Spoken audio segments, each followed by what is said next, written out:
everybody, and welcome to Tyranny of Dragons. I'm so excited. I'm so happy. I'm Mr. DM, and with me are my fantabulous players. Hello, fantabulous players. Hello. So we're gonna barrel through our announcements really quickly, and then get a going. Very quickly, I would like to say a welcome back to Matt. Matt, we have missed you so much. Glad to have you back. With that said, unfortunately, next week we will not be streaming our show. We will be missing an Amala because she will be on her honeymoon. Woohoo!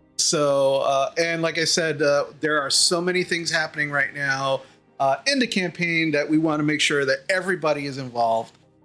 So we will not be streaming next week, Tyranny of Dragons, but hopefully we will be back the following week. That's the first announcement. Second announcement, we got some cool merch in the merch store. So we got some new merch. I think I've already discussed the Ghost Check shirt that we put in there. There is definitely now a Vincent Helgrave t-shirt that is available as well. We have updated some of the group merchandise as well. So where you had the whole group that was including Bocek, you now have the 2.0 version, which now includes Vincent. And on some of them, if you look very closely, you will see a ghostly image of Bocek in the background. On some of them, not all of them, but because let's be real, Bocek will always be a part of this group, no matter what. So, wanted to make sure that he stood in there. And we also, I'm very, very excited to share this. We also have some awesome new hats. We have players and creators hats, as my adopted grandson here, Damien.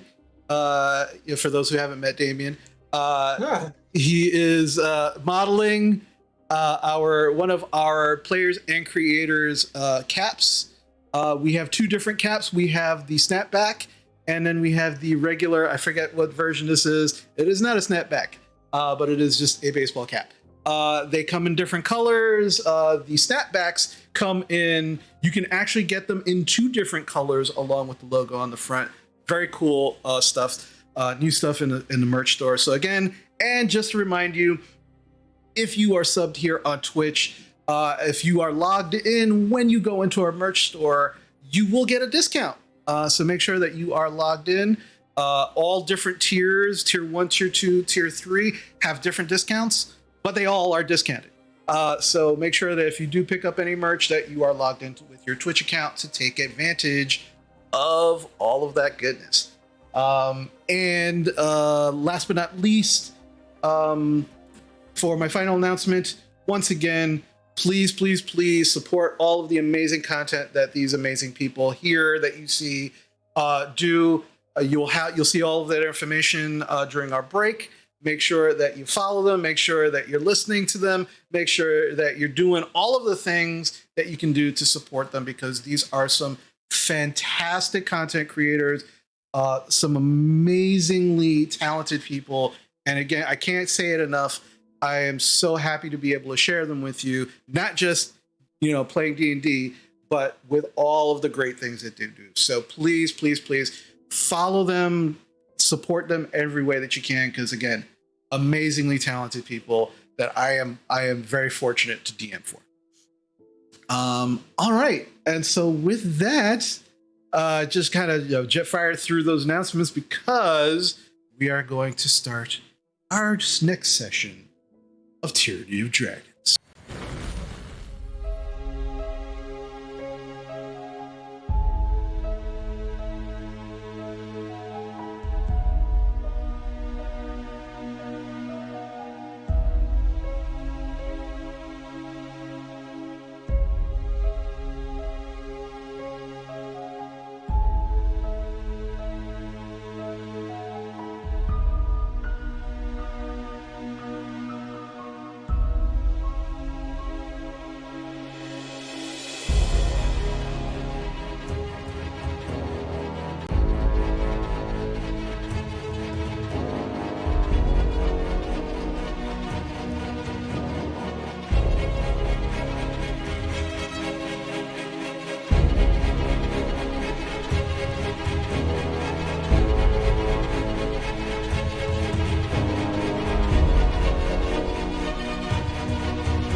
we are back. So, last time we were together, you had all met with Leosin, Erlenthar, and Ontharr Froon concerning your next steps of what to do with the Cult of the Dragon. After some back and forth, you giving some information of things that you knew, and then burning the midnight oil, you were asked to gather information, knowing that they were on their way to Candlekeep, to Baldur's Gate, I'm sorry, that you now had a somewhat of a time frame. It was a little bit of an argument between Leosin and Ontharr about exactly how much time you have. Ontharr saying maybe about 20 days to catch up with them, and Leosin saying about 30. Based on the information that you had, regardless of how much time, you were given not only new weapons and new items, in certain cases, to kind of help you along. You also made an interesting excursion to Kale's Curiosities, where some of you actually bought some more magical items of interesting natures. But you also were given 4 war horses.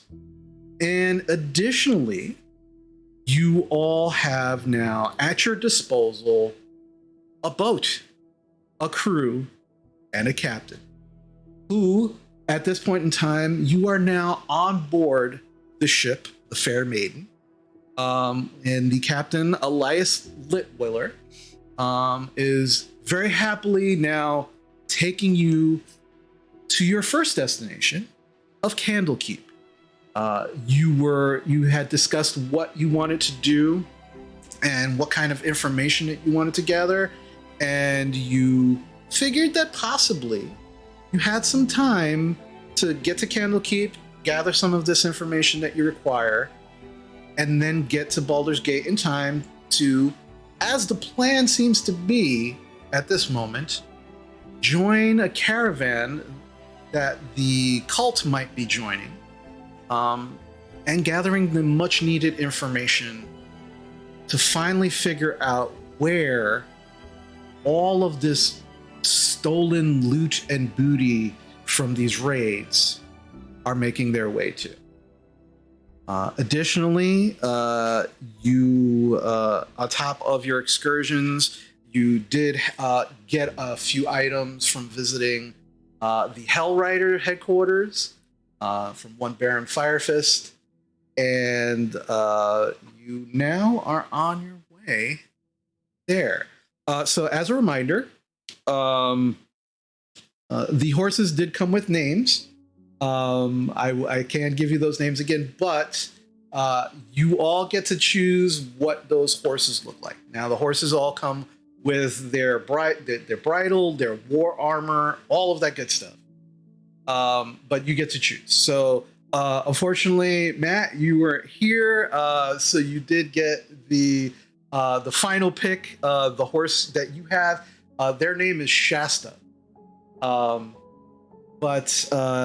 Drovar has Finnegan, Basha has Dimple, and Imala has Conquest.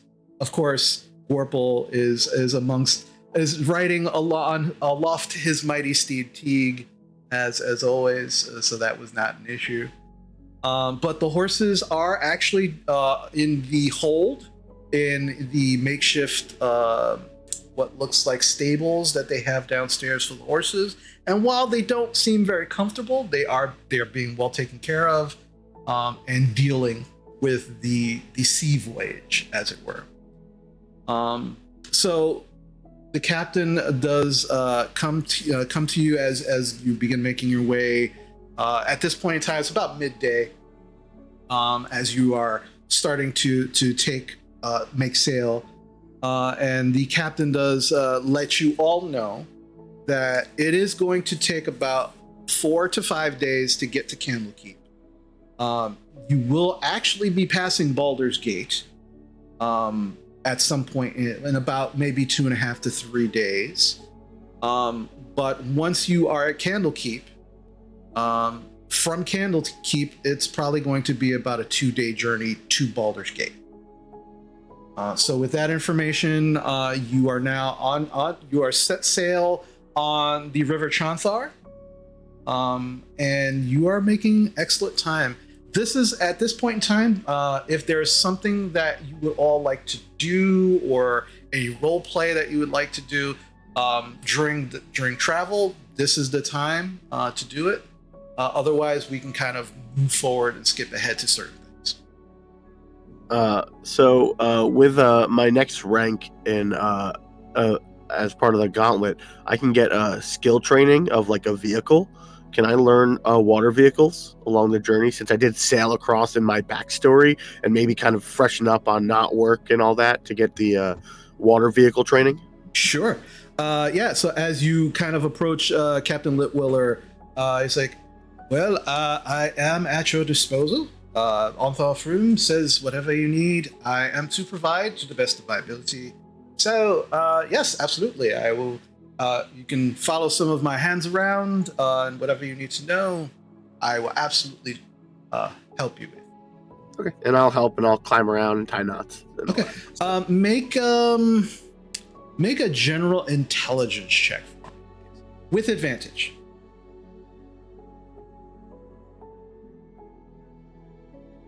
Uh, 17 with advantage. Okay. So yeah, you actually over the course of your journey, not only are you kind of like shadowing some of the crew and learning how to tie knots and things of that nature, at some point you actually get to sit down with the captain himself as he's kind of navigating, and he begins to go over the charts that he has, showing you a little bit about. So right now you have a basic understanding of sailing. After your trip here, you'll have a basic understanding of and knowledge of how to chart and sail a boat. And you can actually add that to your proficiencies. So I think during this journey, Amal is actually going to maybe watch like the farriers and the people that take care of the horses, and like learn how to properly care for her animal, which I would love to describe if I'm okay with, if you're okay with that. Yeah, please. But right. I will say this first though. Make me an animal handling check, please. Why do you do this to me? This is we have to see how well Amala retains the information that she gets as she's watching all of this. 17. 17 is not bad. 17 is not bad. So yeah, please describe what happens. So this horse is about 19 hands tall. It's a very big horse. What most people know as a Clydesdale, like a right. Big boy. Kind of gray with spots and like black socks around its hooves. And it kind of has a determined look about its face, as much as a horse's face can. But yeah, she learns how to clean the hooves out, because I imagine they are shoed, or are they unshoed, Chris? Oh yeah, they're shoed and armored. All right, cool. And so yeah, these horses are massive. Like, they are big horses. They're not tiny. So yeah, and again, your armor it is leather armor. It's not like metal. It does have metal studs attached to it, but it is not by any means like plate mail armor for these horses. But it could be, again, it is your decision what color the bridle and the armor and all that stuff looks like. It's all you. It's black and sleek, like for the bridle, the reins, everything. They might have like a little bit of like a filigree in them, just to make them look a little bit fancy, but nothing like super crazy. Okay.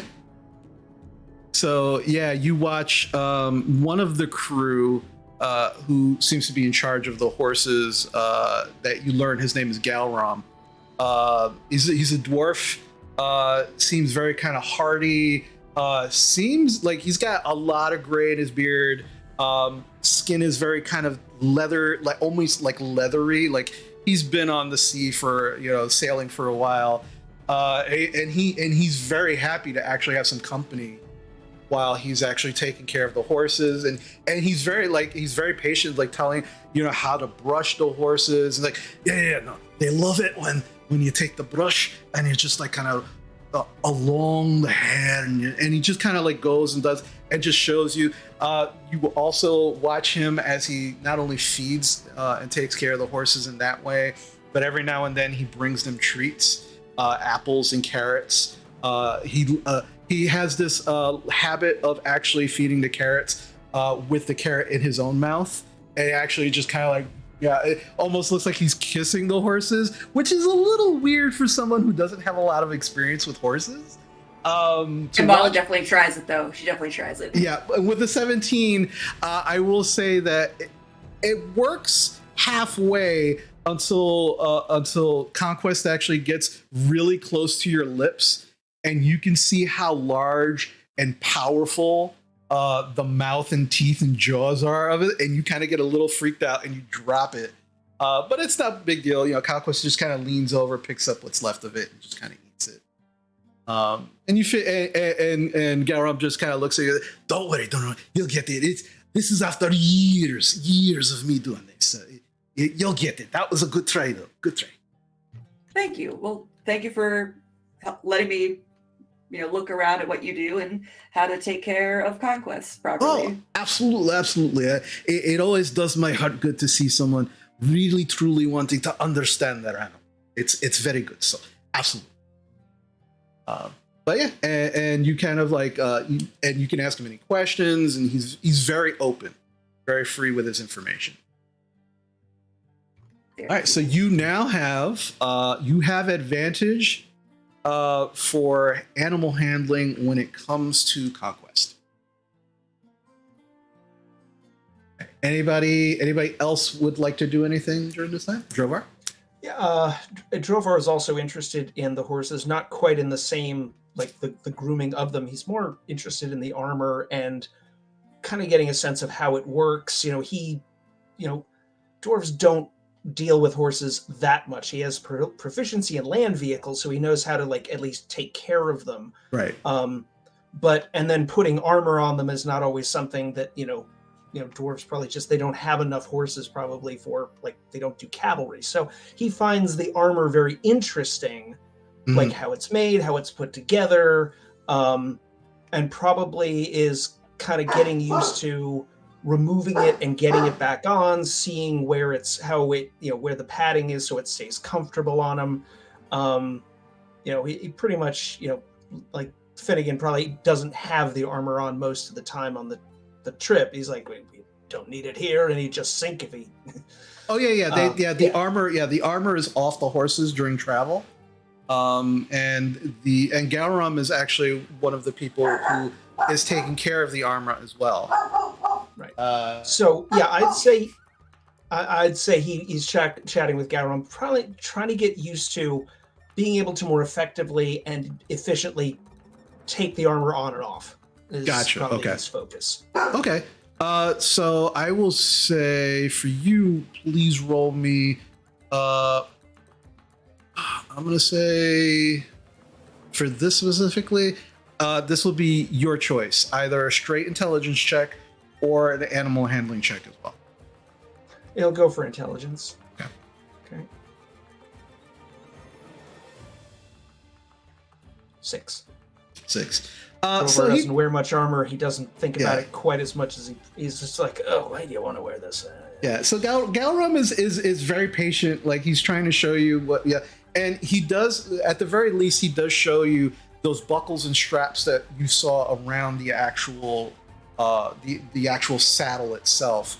He shows you specifically how to use it for yourself as a dwarf, riding on top of a war horse, which he finds hilarious. It's like it's very rare, but it's got like, look, if someone were to like paint a picture of it, like, I would buy that just to hang them in my room and to just want to laugh. Like, but I understand why you get it. Why, you're free. I mean, this thing's really just a launching platform for me.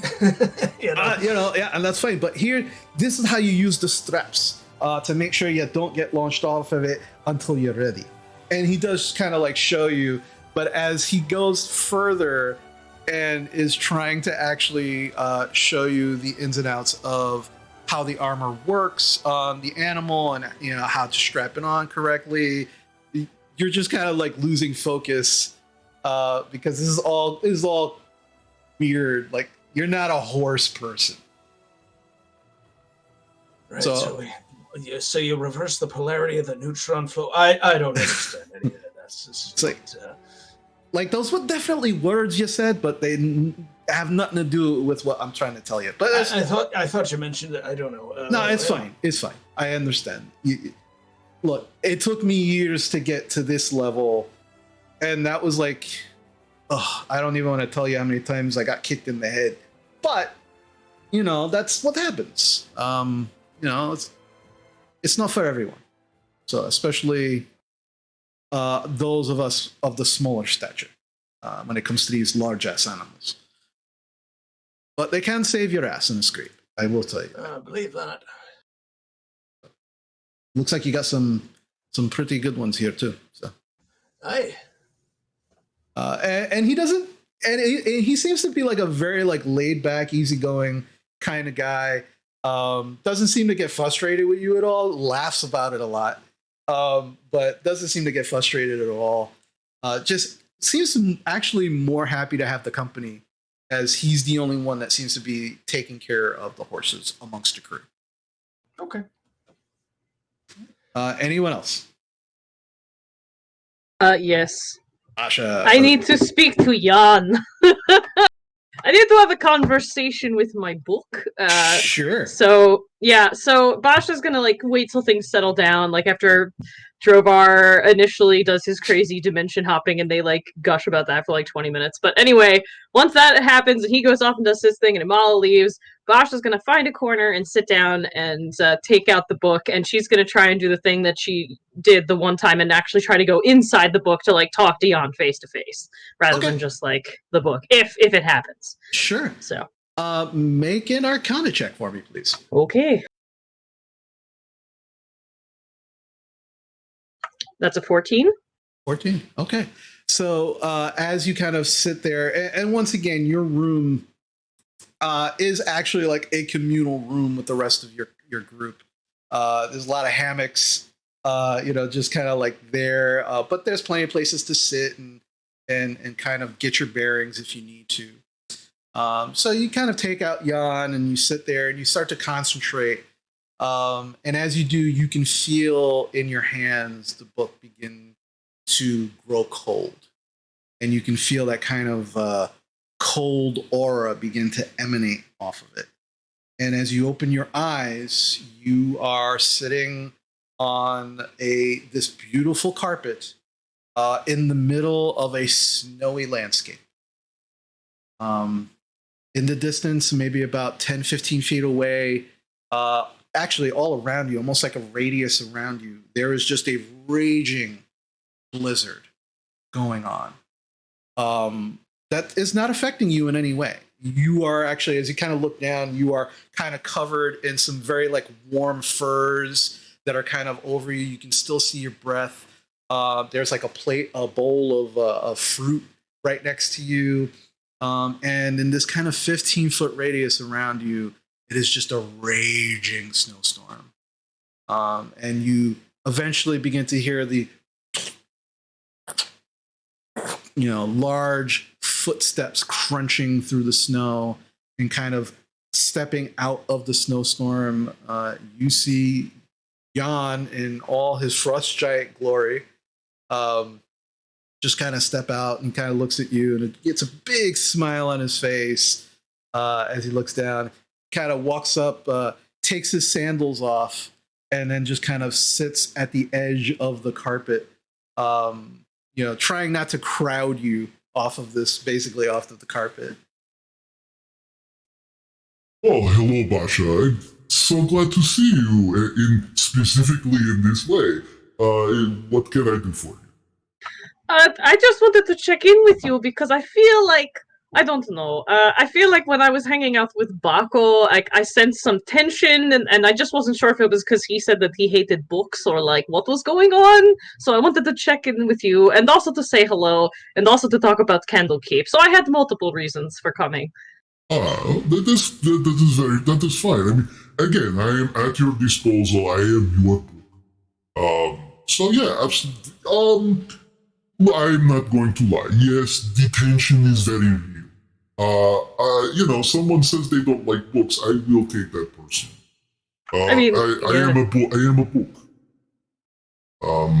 But you seem to like him well enough, so that is again. I go, but I take your lead. Whatever it is that you feel you should do or is necessary, I will always be there for you to back you up. But again, he said he does not like books. What kind of fool does not like books? Yes, I know it is a bit of a deterrent. I will say. I don't know. It's complicated. That'll be a thing, something for another time. I have to figure out with him. I understand. He's very young. He is taught. He's very attractive. I can understand this, but there's more to life than just the physical aspects of an individual. But again, if this is someone that you like or you are attracted to, you have no worries when it comes to me. Well, that is good. I just wanted to make sure that we got everything out in the open there, and I checked in with you. I also wanted to come because I wondered if you had any experience with Candlekeep being a book. I don't know though. I don't know if you've ever been there. I don't know much of your history before you came to me, honestly. Well, to be very honest, the name sounds very familiar. Candlekeep. I know what it is. It is a bastion of knowledge that is in a very fortified kind of location. It looks like a castle from very distant.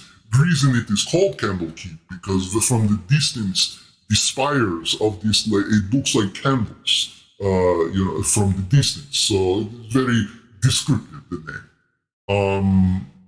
But outside of that, I don't recall much anything else. Unfortunately, I am very sorry. No, that's all right. We'll have to ask Imala later. I think she has things for us to identify too, but we can do that later. In the meantime, let us talk and drink and eat food while we are here. Well, I don't know if you can eat, but I will eat. Thank you for the fruit. Oh yes, yeah, absolutely. Please help yourself. And as you kind of eat, there's some grapes in there, and as you kind of eat, you swear as you take a grape off and you eat it, and you start talking to Jan, you look down, the grape is replaced, and there's another grape there. Even though there's like a bunch of grapes, whatever grape you take off immediately just reappears from where you plucked it. Because Jan and I have hung out like this before, and I remember the last time we ate together. Did I feel like I had eaten when I got back, or no? Is this all just kind of in my head? No, okay, and that's fine. Yeah. It's just there. It's a psychological thing. It's fine. Yeah, it's more. Yeah, you get the impression that it's definitely not a fulfilling or any kind of sustenance as far as food is concerned. It's just kind of a way to kind of put you at ease and make you comfortable. It's a magic meal. Yeah, okay, that's fine. Yeah, so I hang out with Jan for a bit because I feel bad because I've been ignoring him. So I will talk to him before I go back out in the rest of the world. Yeah. He does like he you two are having conversations and you did you know what? Roll me an insight check. Yes.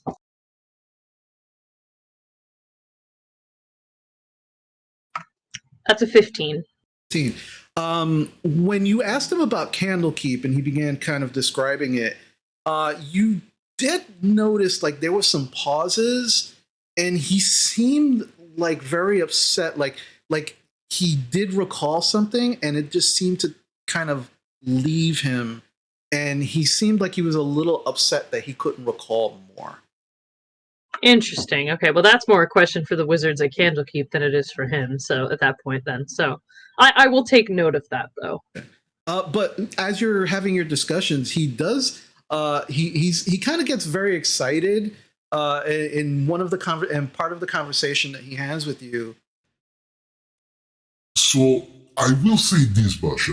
The one thing I am very, very excited about is that as your your experiences are growing, and you are doing more, and you're experiencing more, and you're getting all of these different components, and visiting all of these different locations in Fern, I'm excited to see the kind of spells that you will kind of create and write in me. It is a very, very invigorating experience when you do this. So I'm very excited to see what you come up with. I am excited too. I think this is going to be great, and I'm going to get as many spells as I can in Candlekeep, as many as they'll let me have. That sounds wonderful. Yes, yes. Make sure you talk to them about spells. I will, for sure. I will do that. Yeah, and you continue to have whatever conversation kind of like how's your day and how's things been and once again, as you do have these conversations, if you do decide to kind of probe a little deeper about either his past or certain information, he doesn't seem to recall a lot, but is very happy to kind of like talk with you about mundane things or anything that has to do with magic or spells. Okay. All right. Anybody else? Okay. So, Amala, did you want me to identify those things for you that you didn't have identified before? Yes. So yeah, Amala will find Basha and hand over the belt. okay. Right, it's just the belt. Yeah. I will identify the belt with Jan's help. Okay. Is it doing a ritual or just instant cast? I'll do the ritual. I have the time. Okay. I'll be very dramatic about it this time, and I will use my cloak of billowing and like, just way over the top. Like, yeah. So Amala, you kind of like stand there and you watch Basha kind of sitting there. She kind of takes out Jan.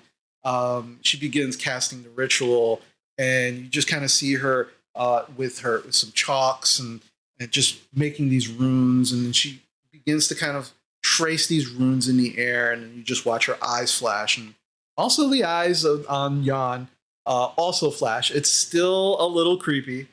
And as she's just kind of sitting there, her cloak is just kind of billowing behind her, although there is absolutely no breeze whatsoever down in this hole. It's very dramatic.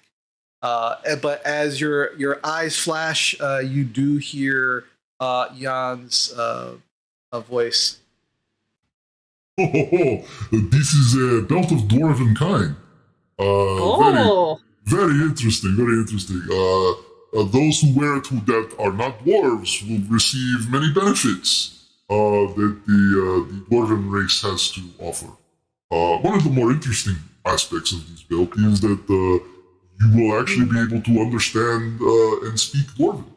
Another one to learn dwarven. I'm going to have to learn this eventually, but that's good. That is good. If you do not, the other thing is, it is an interesting thing. It makes you a little heartier as well. It does raise it raises your constitution score by 2. You also have advantage when you are interacting with anyone of the dwarven aspect. Also, Imala and Drovar will now be best friends. Okay, and you're hearing me respond out loud. You're not hearing what Jan is saying, Imala. So I'm just talking out loud. Sorry, yeah. You're just like. And it makes you also heartier against poison as well. Again, something poison. Yes, something that the dwarven race has naturally. Is what the belt does. I don't know if you want to tell her this part because maybe it might be a little bit funny. But there is a chance that she might grow a beard when she wears this. Though you might not want to tell her this. Well, I don't know. She is your friend, so maybe you do. Interesting. But, it could be a good practical joke for her. I say nothing on that last part. Okay. But yeah, I do pass on everything except the beard part to Imala just in case it does happen. I'm very excited about this. So Bosch is like, yes, so yeah, dwarven kind, good job, very nice belt. Oh, that was a very nice gift from. I will have to thank him when I see him again. Also, quick side note out of game: would Amala's beard be hair or scales? That's what I was gonna ask. Is it gonna be like a cool scale beard? Because that'd be awesome. We shall see. So yeah, just let me know if you do attune the belt. If you do decide to attune the belt to yourself. So I mean, the Constitution score alone, it's going to raise your hit points. It's a really good belt. I love the beard thing. That's just me. But all right. So now that's done. Anything else? All right. So, about 2.5 days into your journey, again, you are kind of traveling on the river, the Chanthar River. 2.5 days into it, it's already nightfall at this point.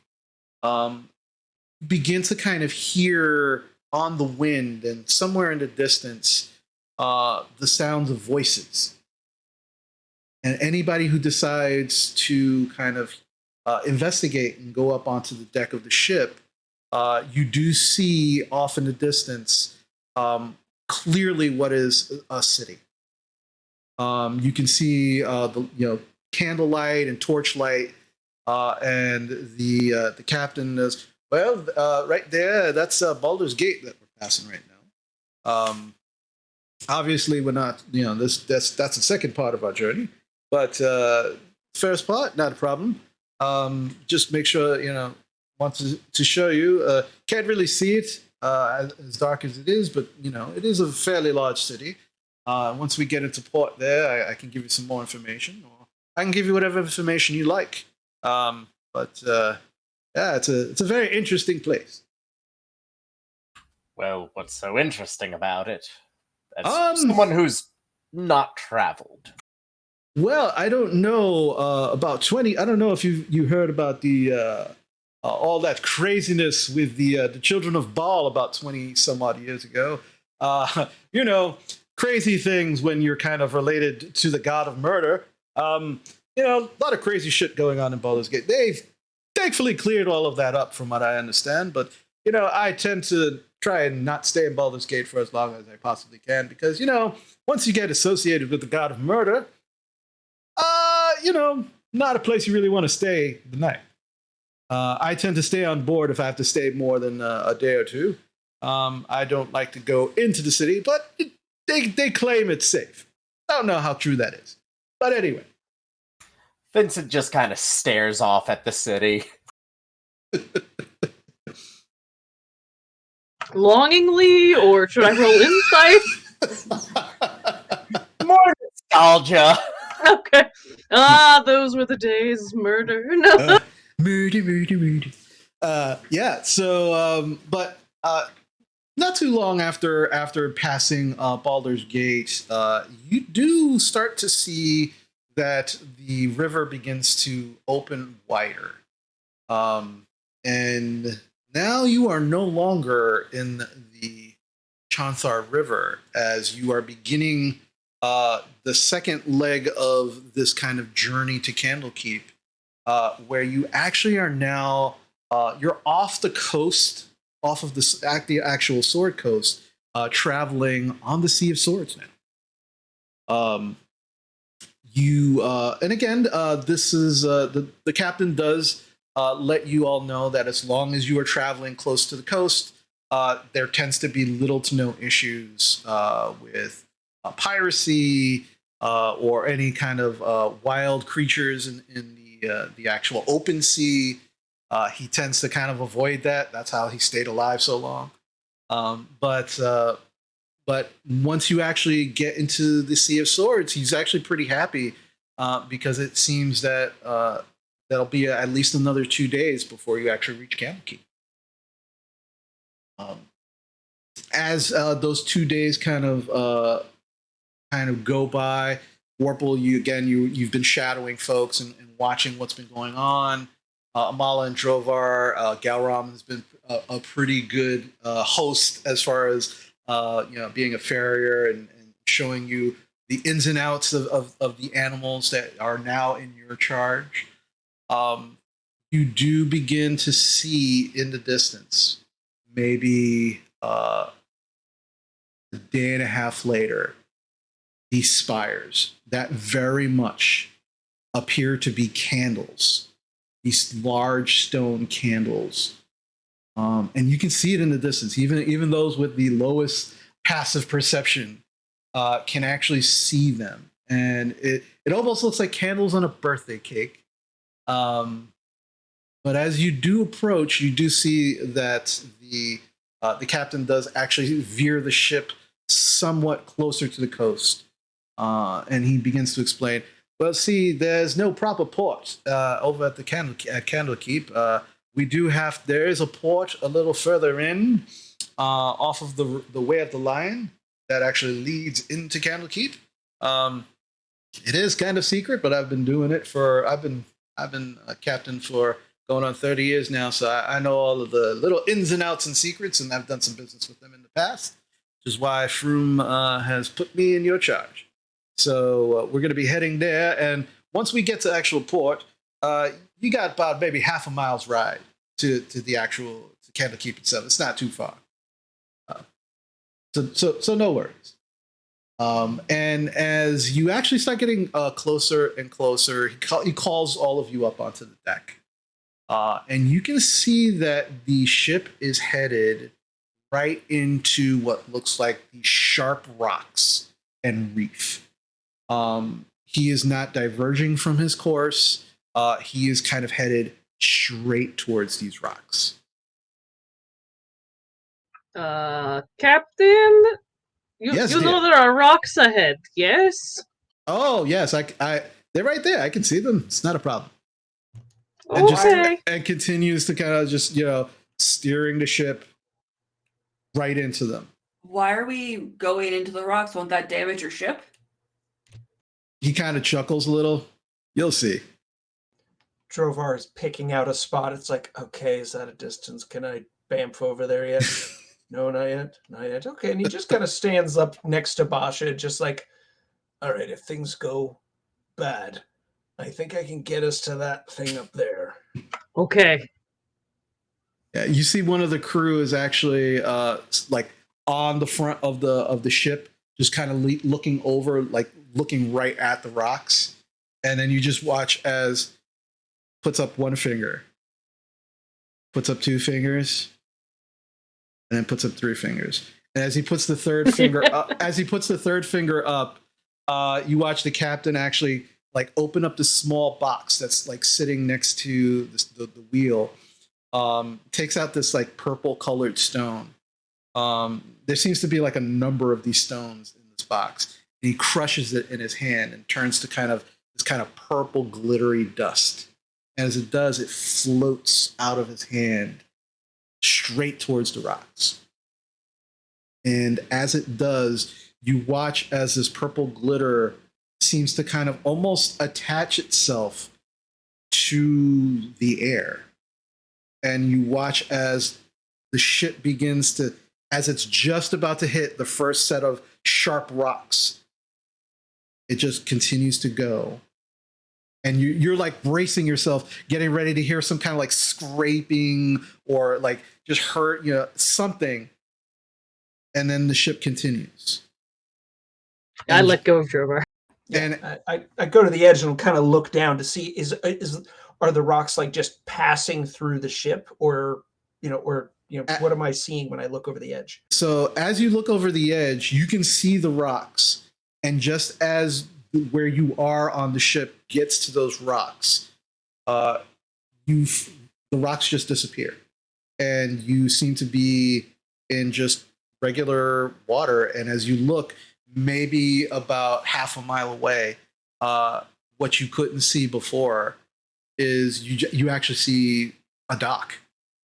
It looks like two ships. And then as you turn around and look, you realize that you are passing through an illusion.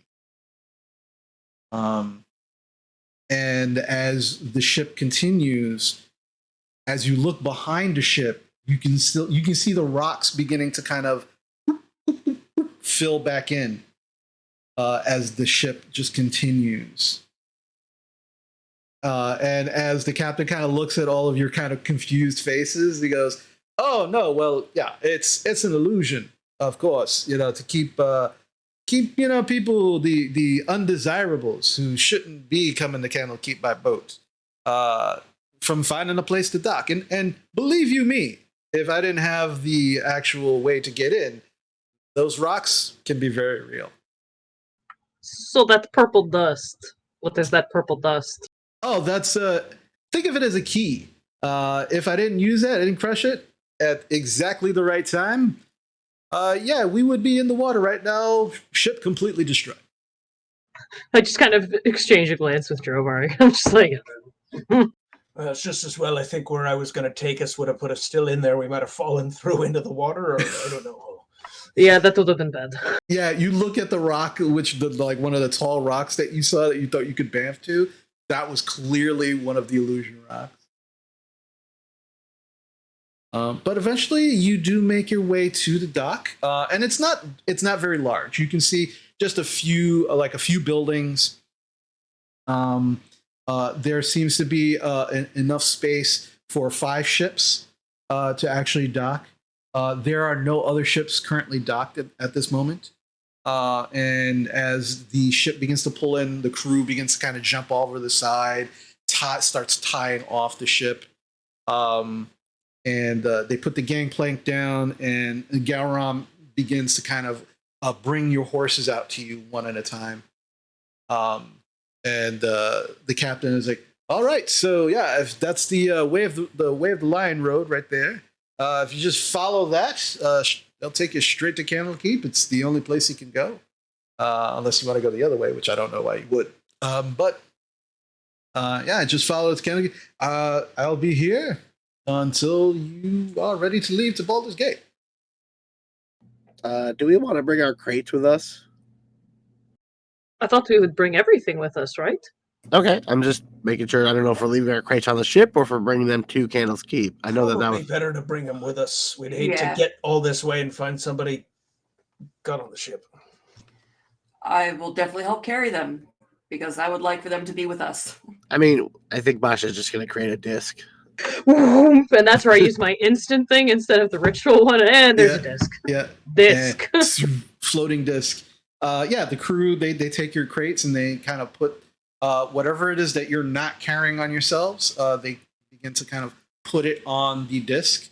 And the captain just kind of wishes you well. He's like, I gotta get everything set up with the dock master, but like I said, whenever you're ready to go, we'll be ready. All right, let's get going, I suppose. Okay.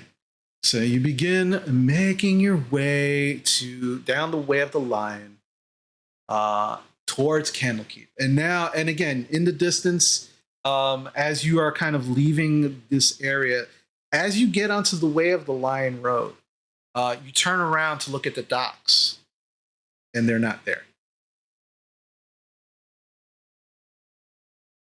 All right, this place is fucking weird. All right, we just have to remember where we parked. For once, I agree with Vincent. Oh, no, I'm not disagreeing. I'm just... he tries to look. It's like, okay, there was that one tree with that particular bend. It's like, it should be right there. Make a survival check for me, Grower. Okay.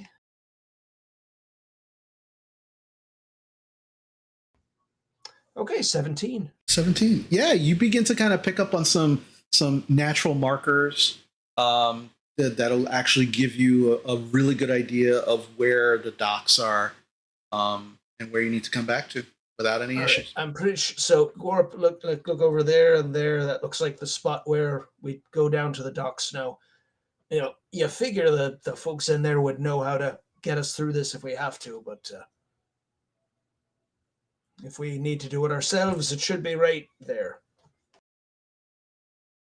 All right. You know, it's funny. We when I was sailing from Jolt, we passed by the Candlekeep area. It's on the coast, but I never stopped here. We never really considered it. We're like halfway toward Jolt. I'm like closer than I've ever been, which is kind of weird. I don't like it. Yeah, if you look south and he kind of like points in the distance, there's like that peninsula that sticks out. And if you go, a bunch more miles, I don't know, nautically, Cholt is right down there across the sea.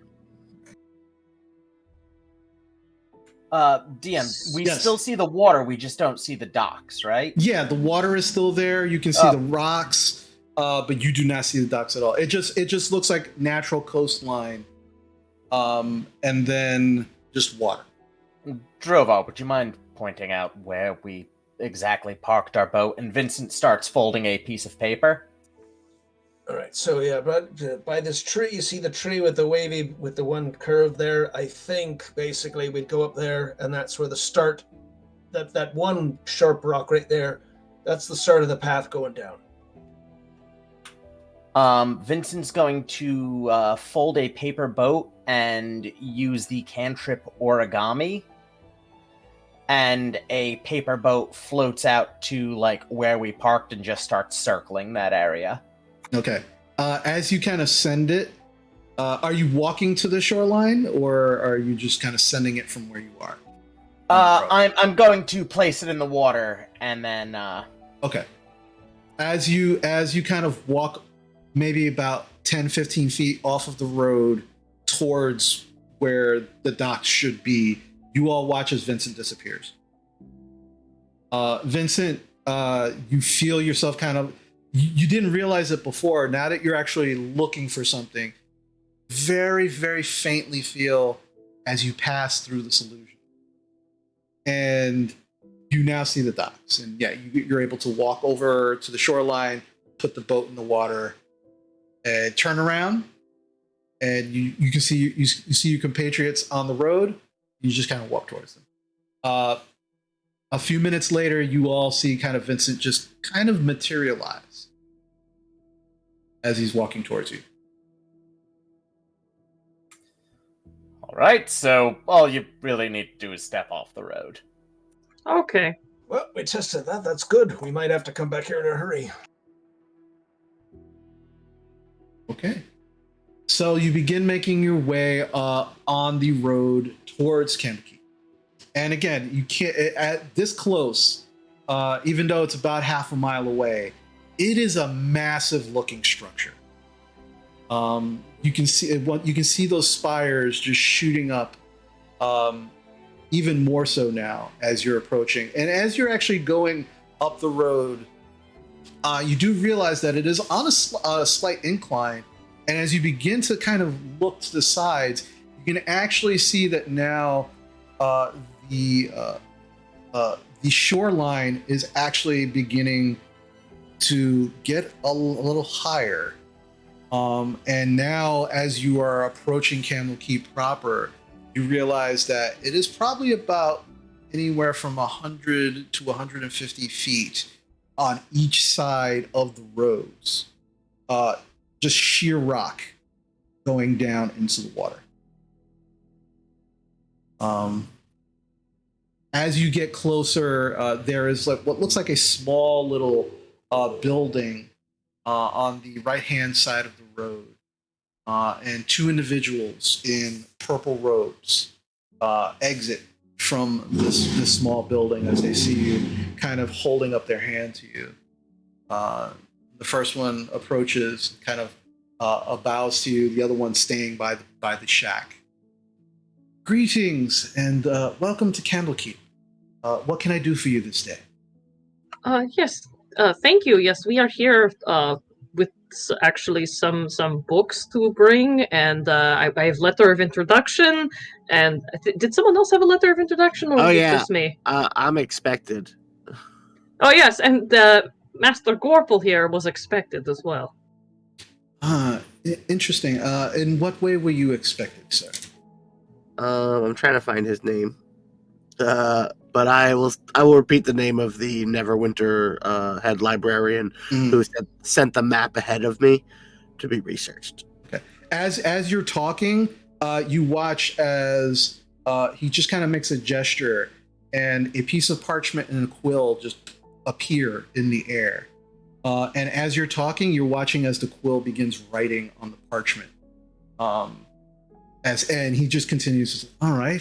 So you're seekers of knowledge. Yes. Excellent. So what's you said you had a letter of introduction, I will hand mine over. and you said something else. Books. We've got some books too. We have books, yes. Yes. Well, it is required at the very least to a unique piece of literature to donate to the book as an entry fee. I guarantee you don't have this. Very well. And he kind of takes it from you. And I will hand to the book from Bako's grandfather over. Okay. He kind of takes it. It's still kind of wrapped up. Takes the letter of introduction, doesn't open it. And the other person that came out with him, she kind of runs over. He hands it to her. It kind of whispers in her ear, and she kind of nods. And she begins walking towards these massive gates. Now, these gates are probably about 21 feet high. One is closed, but the other is slightly open. And you can see as she's kind of walking towards these gates, there are 3 other individuals similarly robed who are just kind of standing by the gates. And she begins to kind of walk towards them, and then past them, and then through the gates.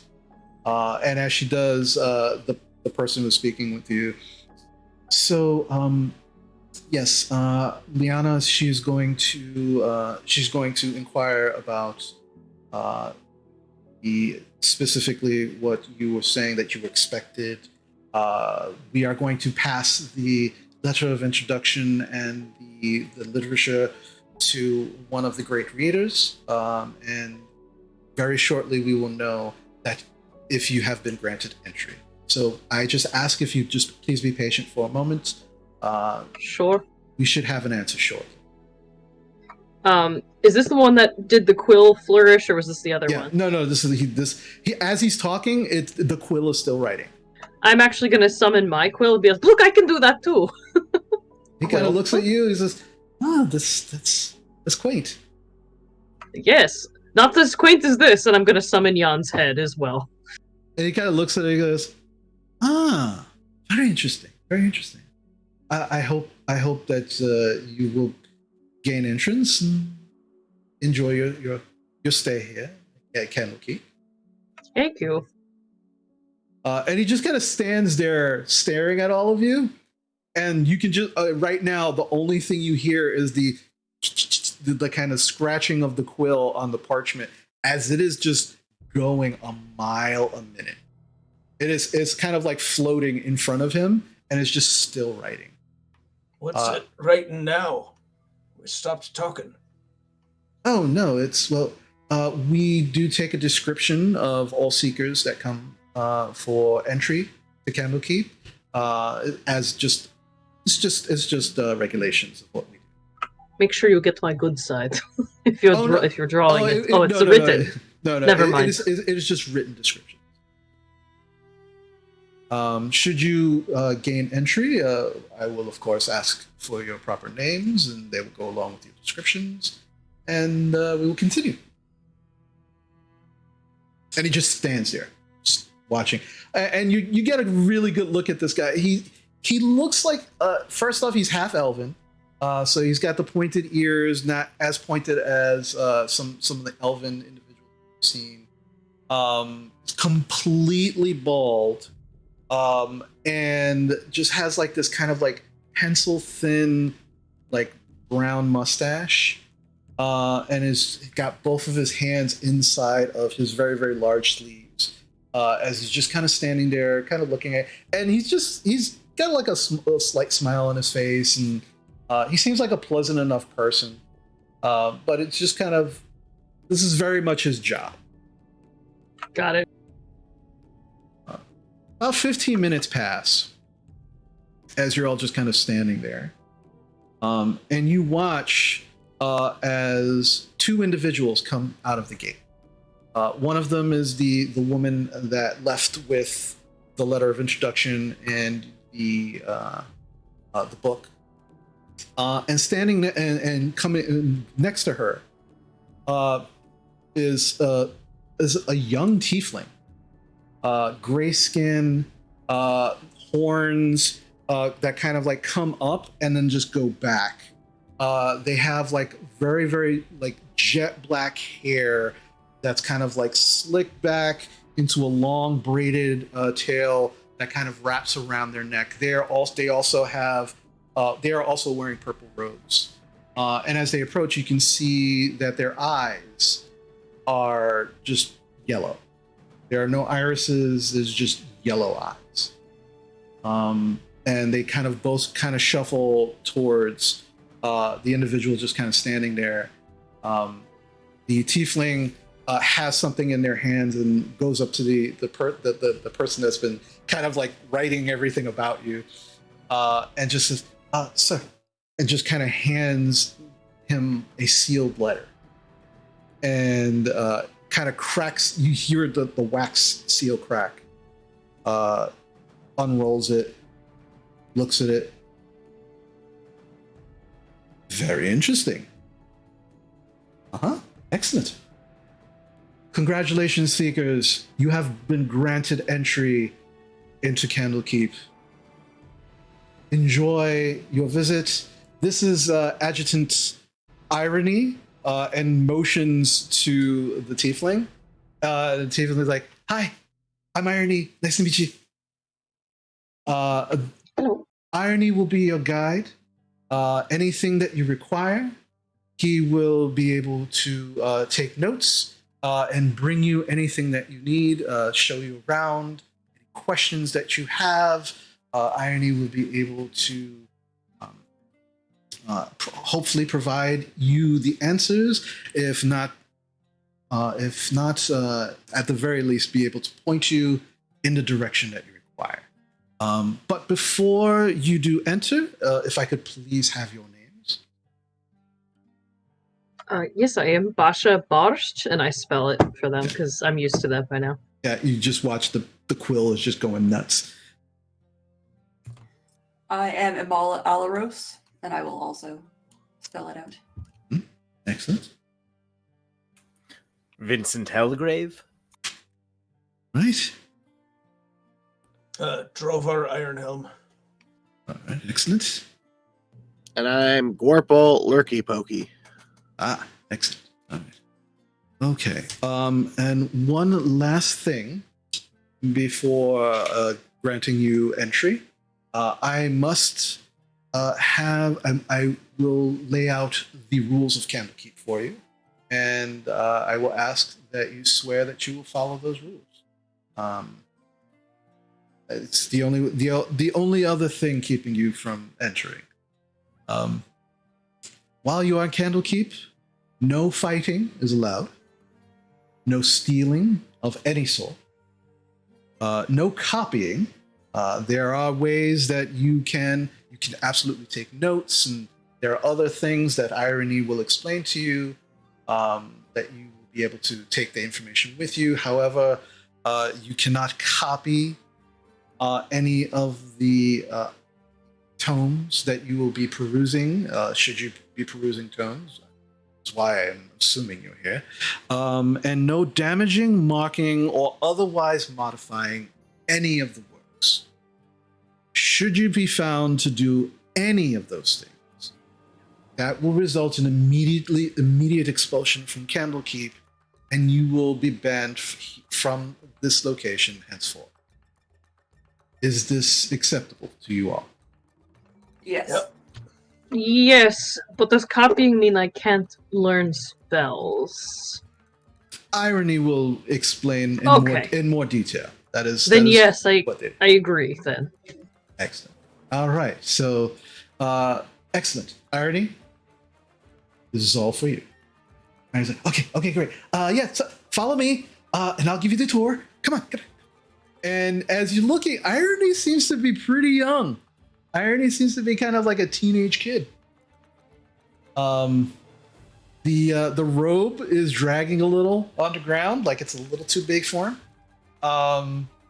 But he's like, all right, so wow, you have a thunder lizard. That's awesome. That's great. I've seen pictures, but I've never seen one up close. And he kind of gets up and he kind of like gets around you in front of you and looks down underneath Teague. He goes, oh, it's a boy. All right, cool. Come on. And it just kind of continues kind of leading you all. Do you want to ride up before one of these? I mean, these are pretty. No. Once we get inside, we're gonna stable them. We're gonna stable everybody. Oh, all right. Yeah. Okay, come on. And it kind of leads you in as you begin kind of going through the large gates. The three individuals that are kind of there, they all have their hands inside of their, again, very large sleeves. And as you pass, they all kind of nod to you. And as they pull their hands out, each one of them is holding a wand. And they just kind of like nod to all of you and just kind of stay there. And as you pass in through the gates, Irony immediately begins talking. So welcome to the Court of Air. And just kind of like opens his arms out. And as you see, like it is just a cobblestone courtyard. It is massively large. And there's almost nothing except on the edges of the actual building. So first thing we're gonna do, we're gonna stable everything that you have. So you got the horses, you've got the thunder lizard. Is there anything else that you need to store? I mean, he comes with me. He's smart enough. He's a sentient creature. Oh, I'm sorry. By the rules of Candlekeep, he is considered an animal and thus is not allowed the same rights as the rest of us. That seems sus. All right, fine. What do you got in those big boxes? Well, we'd like to talk with somebody about him. I figure, you think they're going to be safe in the stable for now? He immediately stops. You're like, you've just come inside of the gates, and Irony just stops. Before we move forward, I need to know what's in the boxes. I think we can tell them. All right. I mean, that was the plan, wasn't it? To see if they It was. I just wasn't sure if it's something we tell it to the first person. You know, I do want to do an insight check. It's like the kid being just super curious, like it's like, oh, a secret I need to know, or is it, this is my job and I will. I got the secondary impression, but yeah, you could. Yeah, I did too. Make an insight check. Okay. A 13. 13. I got a 19. 19. Okay. They seem very eager. A little young. But everything that they're saying, it seems like this is their job. They have to do a great job. And that's kind of the impression you're kind of getting off of them. Again, very eager to please as well. I mean, you both kind of get that impression. But because they don't know what's in the boxes, that's part of their job. So in these boxes, and I'm always going to look around and see if there's any protests from anyone. We have 2 dragon eggs that we would like someone to be able to look at. Oh. And immediately just whistles. 2 of the people that were by the gates with the wands come in. And Irony just kind of runs over to them and talks to them. They look at all of you very oddly. And then they go over to the crates and they begin to open the crates. And I'll be right there since I'm standing next to the crates. Yeah. Okay. Be careful, please. They have their wands out and they immediately kind of like flick and swish. And the crates, the tops just pop right off. And they kind of look in and they go, yes, that is why we wanted to talk to someone about that. one of them says, 1 minute, Irony, keep them here. They go back outside of the gate and you immediately see coming into the gate, almost like 10 seconds after they leave, you see a human man Um, mostly bald except for the sides of the hair. The sides are kind of like black with like salt and pepper on the sides. A handlebar mustache and like a small tuft of hair, just kind of like a point, but very long. This is a human man, also wearing kind of the purple robes. Walks in, not holding a wand. Kind of walks in and looks at the crates immediately, looks inside, and looks at all of you. Says, "I'm Gate Warden Strong Branch. This is something that you should have declared before entering. As this is your first time here, I will not hold it against you, but I will ask if there's anything else that you are carrying that could possibly be considered dangerous." I raise my hand. Yes. And I pull out the hunter's livery. This is a gem that's cracked and is leaking magic. I don't know. It's weird. I came here to get it identified and maybe try to solve it. My friend's soul's trapped inside it. We live very strange lives. I mean, clearly you're adventurers. This is not my first time meeting adventurers. Holds two fingers out, makes a motion, and immediately the gem kind of like leaves, walks around your neck and floats towards him in the air. He's not even touching it. He's just kind of looking at it. You watch his eyes flash. Interesting. It doesn't seem to be an immediate threat. But thank you for being forthright and honest. And kind of motions back, and it goes right back to you, Gorple, right back around your neck. Anything else? Do I have anything? I'm like kind of looking at Drover like, do we have any other like weird magic objects? I think that's it, right? I saw your book and thought, okay, yeah, it's a book. Yeah, so so they don't care about my book. We would have told you that these things haven't. We figure there's still plenty of time before something they hatch, so that's why we wanted to bring them here to find out, what we've got. I don't think we've got anything else that we'd consider to be, hazardous. I mean, I have a figurine that turns into a griffin. I don't know if you would count that as dangerous. Like items of wondrous power. That's fine. Okay. It's fine. All right. The eggs are more of a threat than anything else. Vincent. Dragons. Yes. Vincent, do you have anything? You had a look. And I was just wondering if there's something you want to bring up now. Oh, no, I don't have anything. Except for, what you guys know about. Basha's racking her brain trying to figure out what that is.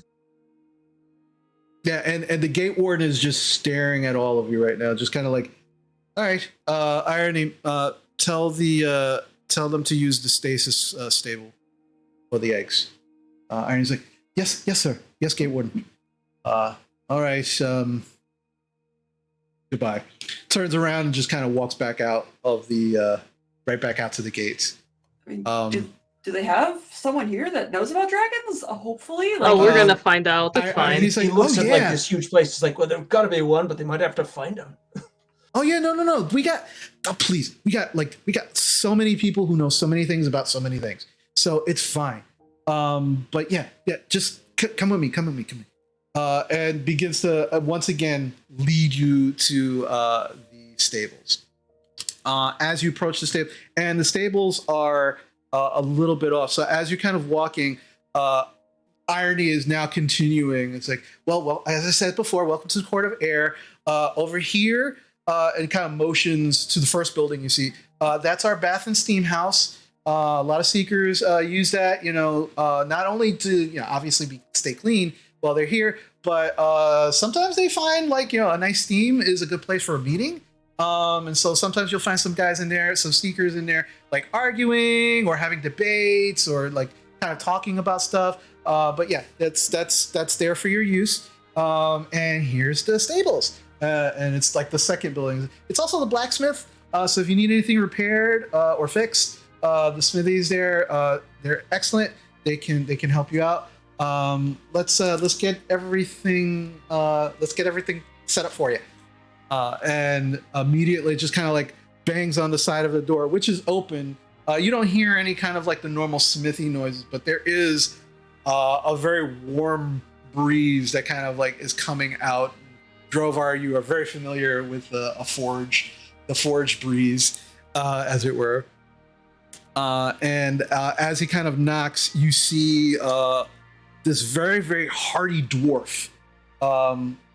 Looks probably maybe about your age, Drovar, if not a little older. Long blonde beard, and just no hair on top, just completely bald. But the beard has got like 3 braids, and 2 of the braids kind of go backwards on the neck, and the middle braid, which is the thickest braid, is just kind of like hanging down. There's like these gold bands around the braids, actual metal gold bands. And comes out wearing an apron with smithy tools. Just comes in and says, "Hey, what's going on? Oh, hey, seekers! Oh, beautiful animals! Excellent. What's in the boxes?" And I already just kind of, the gate warden said, put these in the stasis stables, the stasis stalls. 2 dragon eggs. So, it's been probably about almost a century since we had dragon eggs here. Oh yeah, we'll just put them in the stasis stables, no problem. And your horses, do they have any particular like needs or any quirks or anything we need to know? Are they particularly fussy? Dimple likes apples. That's all I say. All right. Teague's a hyper-intelligent thunder lizard who's sentient, but you guys don't treat them as people, so that's your problem. No, we got a nice stable for him. We've had some thunder lizards in from Chult. Not a problem. Yeah, we got. And as he kind of, I'll show you. This is your first time here, right? Yeah, come. And kind of leads you and begins kind of taking you around the side of the building. And as you go to around the side and you actually go in, you find that there is this massive stable area.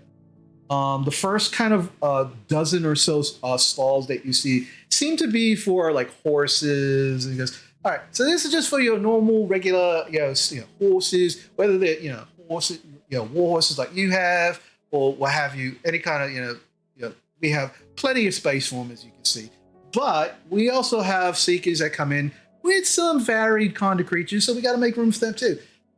Kind of leads you past those into another set of double doors.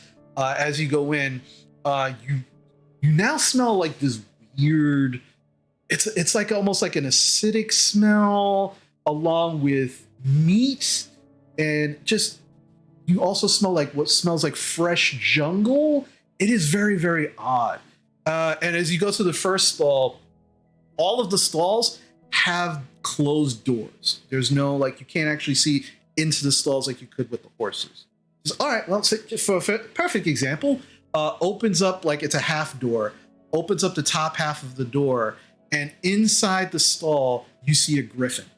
And it is just kind of like laying there. It's playing with a dead ferret. It says, hey, what did I tell you about playing with your food? Just eat it and get it over with. And just like sucks it up like spaghetti. And as you look in, the stall looks bigger on the inside than it does on the outside. And the griffin looks like it is actually sitting on the side of a mountain. And there is actually what looks like air in the distance, like sky and more mountainous areas.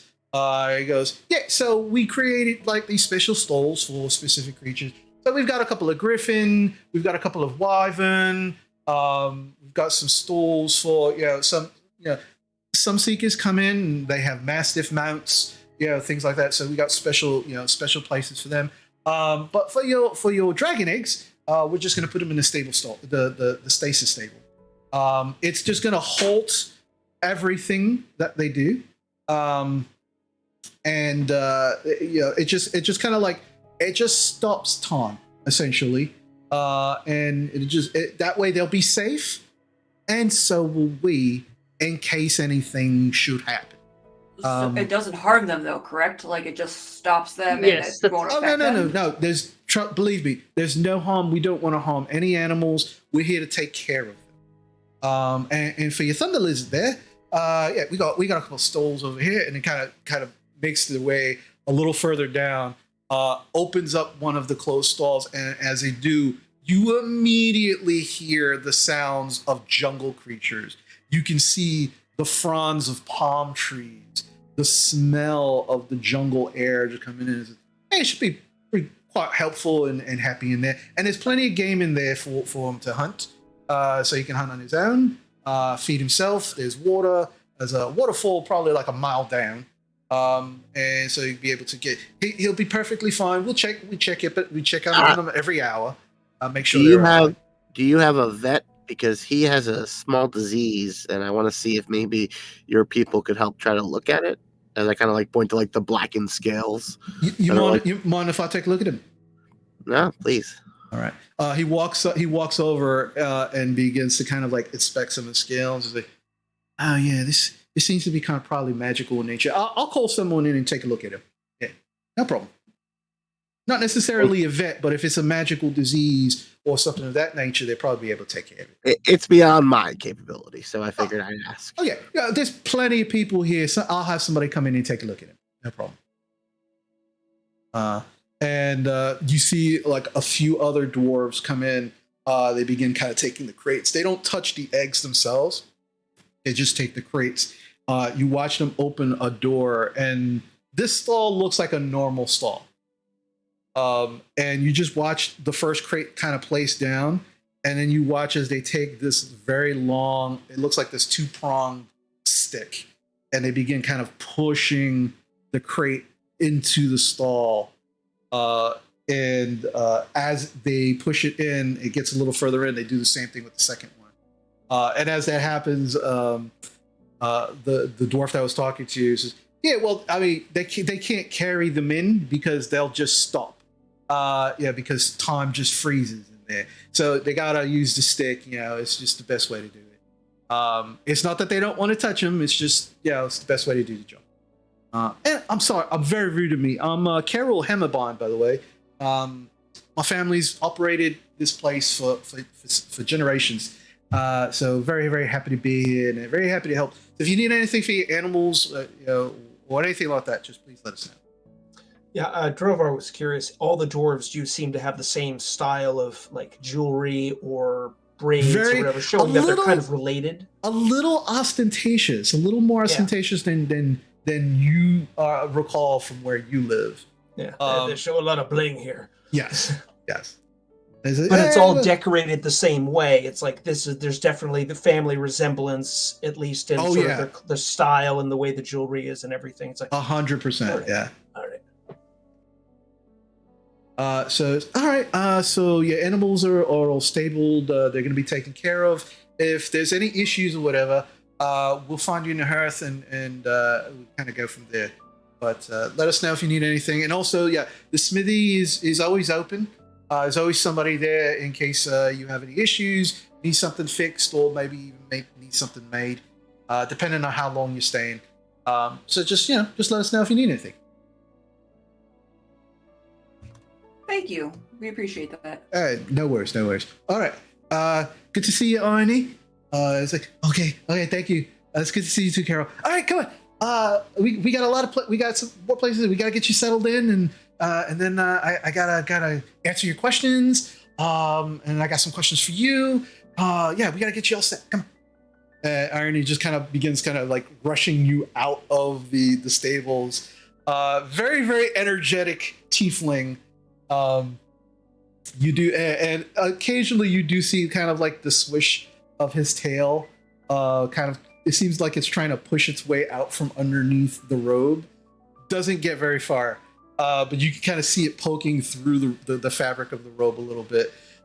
You begin leaving the stables. Is all right. And now this building. And as you kind of walk by, kind of motions to the left. This is the Temple of Agma. We have a number of clerics here, constantly worshiping.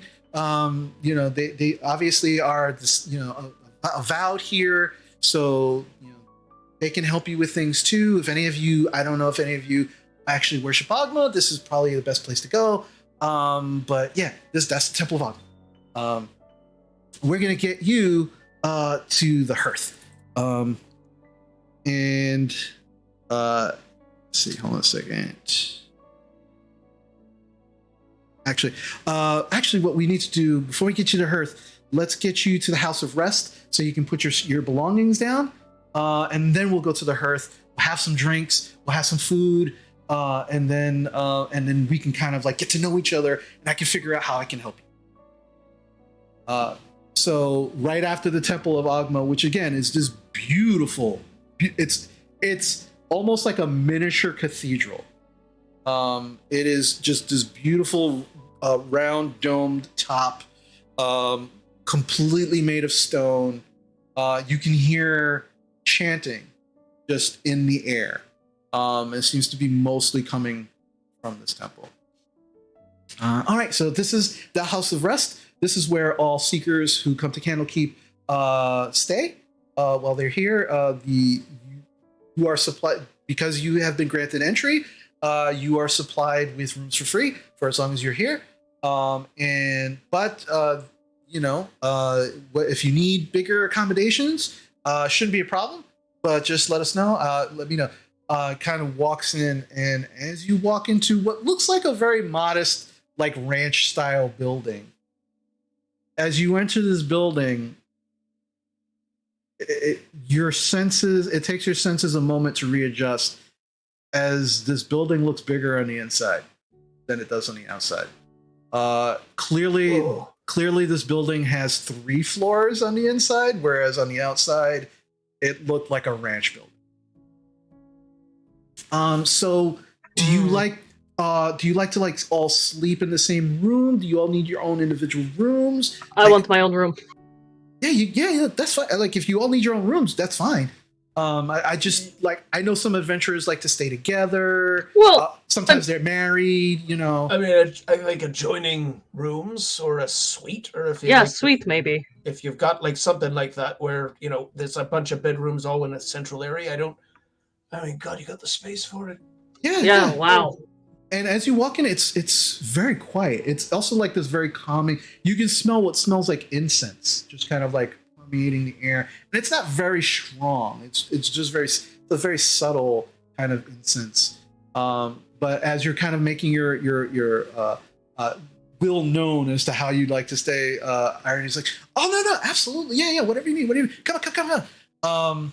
Let's see, suites are on the second floor. Come on.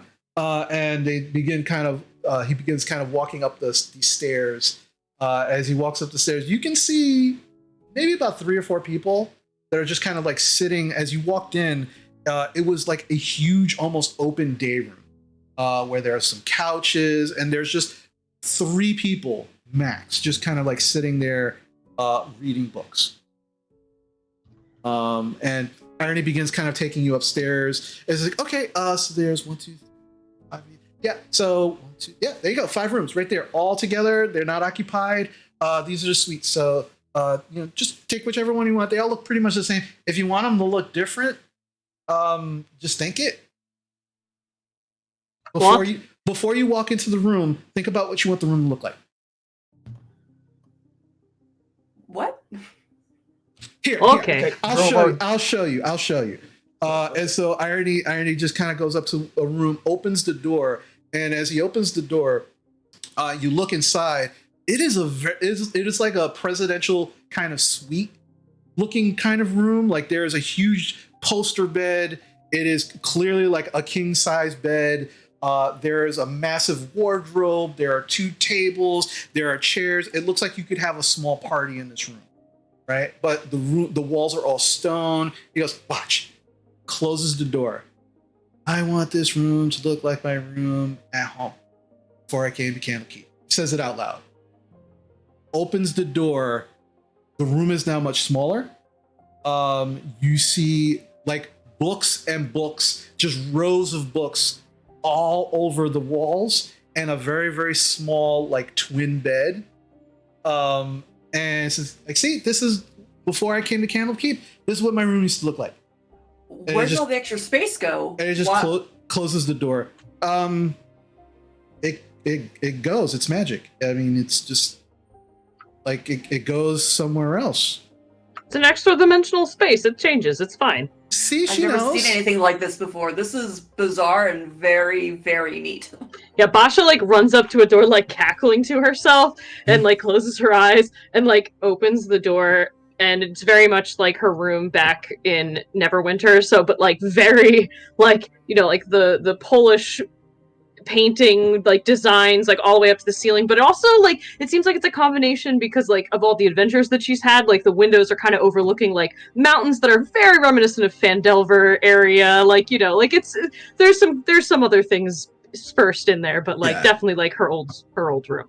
Yeah. So yeah, absolutely, it looks just like that with one exception. You do have windows, and when you go to look out the window, you don't actually see the outside of Candlekeep. It looks like a painting of what you want to see outside, but it looks like a watercolor painting.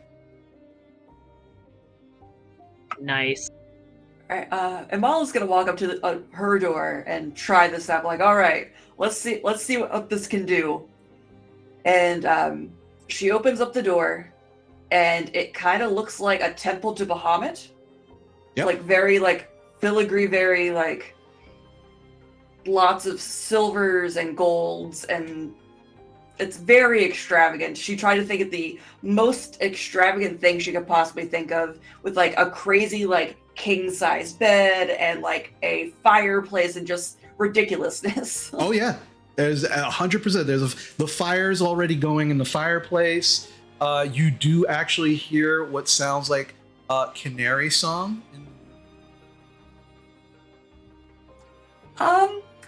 Y'all have a good night. I'm gonna go in here. No.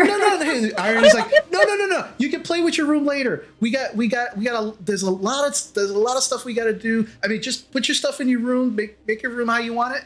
And then we'll go. I got a question here. So if I think of a really big place and I put my stuff all the way in the back of the room and then I close it and then I open it again thinking of a small place, what happens to my stuff? The room will try to adjust like for what you're changing it to. So your stuff will stay in the room regardless of what you change the room into.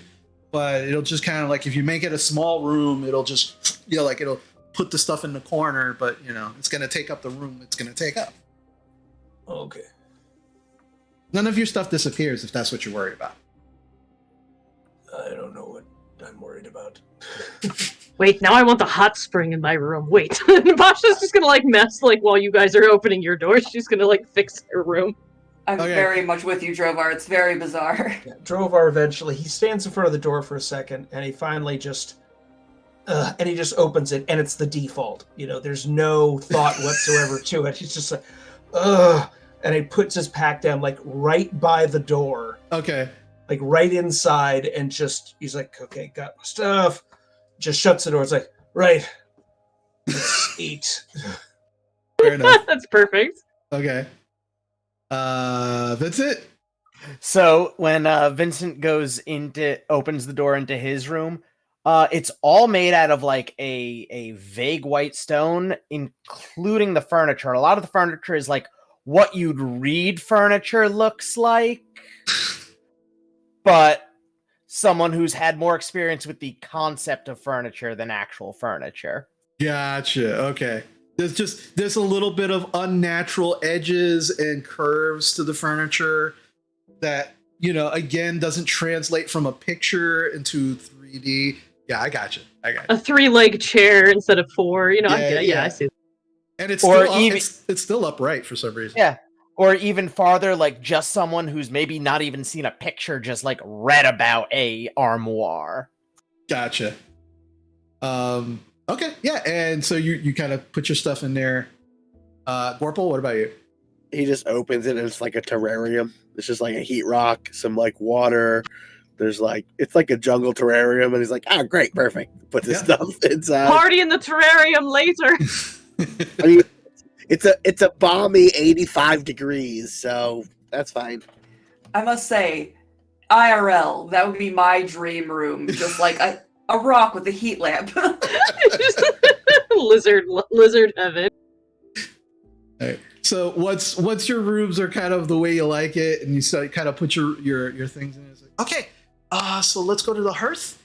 We can get some food, and then we can have some discussions. Irony begins kind of leading you back downstairs and outside of the House of Rest, and immediately makes a left where you see a fairly large 2-story building. And as you enter, once again, your senses are somewhat assaulted as this place looks much bigger on the inside. It looks like at least a 4-story tavern. You've walked into a massive looking bar. There's this huge bar. Like as soon as you walk in, right, maybe about 30 feet ahead of you, there is this massive long bar. You can actually see behind the bar, there is this large human male who just seems to be it looks like he's actually like writing some stuff down in a book.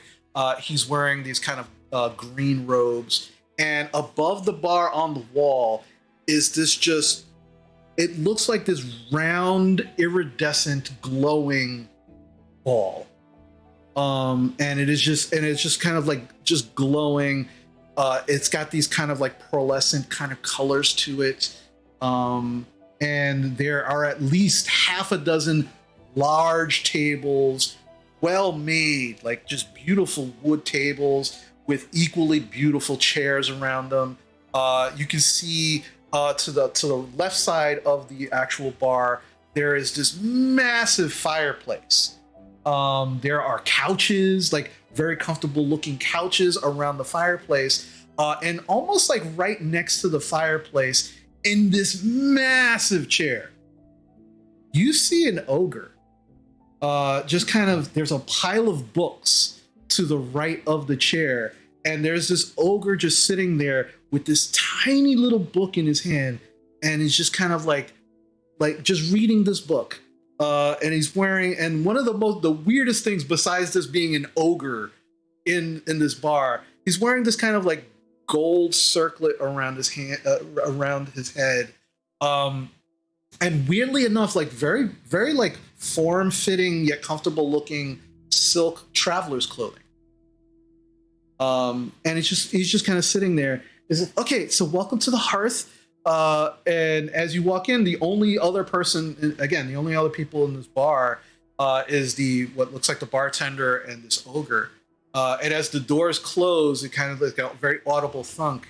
The bartender looks up and goes, "Oh, hey, Irony." He's like, "Oh, hey, Tal. New seekers." He's like, "Oh, okay, any table is fine. I'll be with you in a minute." And then kind of looks over, and the ogre looks over and goes, "Hi, Irony." He goes, "Hi, little one. How you doing?" "I'm good." We'll talk later." "Okay." Just kind of leads you over to one of the round tables. It's like, "Okay, all right. Yeah, let's have a seat. I'll get the menus, and then we'll get some food." Thank you. Comes over, goes over to the bar, brings these 2 pieces of paper. I says, "Okay, so I don't know, like how. Please don't take this the wrong way. I don't know if you're successful adventurers or you're okay adventurers. So I brought 2 menus. We have the menu for successful adventurers, and then we have the menu for not so great or maybe just starting out. You don't have a lot of money, so because you do have to pay for stuff here. But okay, all right. I was told I talked too much, so I'll put it to you this way: cheap menu, expensive menu." I used to have a lot of money and I spent it all. So let me see the cheap menu. Okay. We got you, Drovar. We'll pay for yours. Everyone's getting on the expensive. Yeah, get what you want. All right. All right. Vincent, you too. I'm paying. So the good menu, the expensive menu. Yes. Yes. Okay.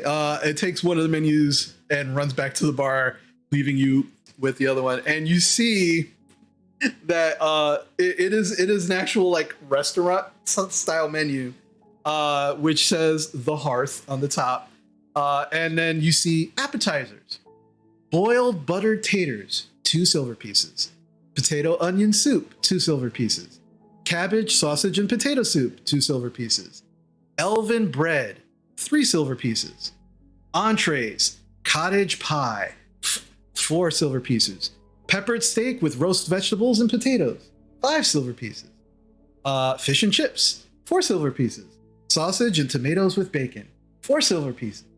And then underneath it, cocktails: elven cordial, 4 silver pieces; green dragon ale, 2 silver pieces. And then underneath, in quotation marks, it says grog, 2 silver pieces. And there are descriptions for each of these things. I'm not going to read all of them unless you want me to. And that is the menu that you are currently looking at. I need to know why grog has quotation marks, though. I do need the description for that. Okay. Why is it in quotation mark? Underneath it, it says, a bit of a misnomer. A supposedly orcish recipe that mixes strong black coffee and amber sugarcane spirits, seasoned with nutmeg and cardamom, served hot. That sounds amazing. I'm immediately getting that. Wait, it has coffee in it? I want that too. Oh no. And Mala Wait, Candlekeep is not ready. And Mala's looking over this menu, be like, "This is their expensive menu." Well, I mean, Yeah, those are expensive prices for. You could get a full meal and drink for like a silver at a normal tavern. yeah, Yeah. it's pretty expensive. I guess I'm just so used to seeing the amount of gold that we spend compared to what's on this menu. That's Well, fair. like if we had to stay here for a year, it would fucking take us out. Would that up? Yeah. Yeah. So, All right, what do you all want? I mean, and we have like, I mean, this is like the signature kind of dishes that we make here. We can make anything you want. I mean, there's beer, there's ale, there's mead. Like there's like regular stuff that you would find at any other tavern. But because you're a Candlekeep, we have signature dishes and stuff. And that's what this menu is. So you don't have to have everything on here. If you want something else, the chef can absolutely make anything. But just let us know. That one, and that one, and like a large glass of ale will be fine. I'll have the green dragon drink and points at like 2 different things on the menu. Okay. Boiled potatoes, peppered steak, and grog for me, please. Okay. Same as her, but replace the grog with the green dragon drink. Okay. I'll have the grog and the steak, but as rare as you can make it. Okay. I'm smaller. I don't need as much. I don't need an appetizer. All right. Chris, do you want us to clarify which ones we point out, or you good? Yeah, because if you're getting the specialty items, I want to see how much you're spending. All right, the one with the tomatoes and also a steak. Okay. The one that had bacon in it. That's definitely The one with the bacon. So that would be the peppered steak with roast vegetables and potatoes. 5 silver pieces. Okay. All right. Alrighty. Yeah, whatever. Yeah, if there's anything with bacon. If it doesn't have bacon, I also want bacon added to mine, just because I haven't had bacon in so long. Okay, no problem.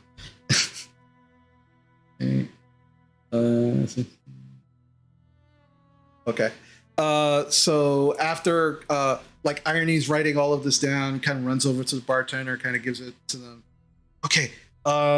That's gonna be 3 gold. Done. Basha like slaps it down. Okay. Runs it over to the bartender, comes back. Okay, the food will be out in like maybe 5 minutes. All right. So I guess we'll get started. Kind of goes into his robe, pulls out some parchment, kind of puts it down, reaches into the other side, pulls out an ink pot, puts it down, pulls out a quill from the other inside of it. And says, okay, so This is exciting. I gotta know what. Yeah. Is the food real?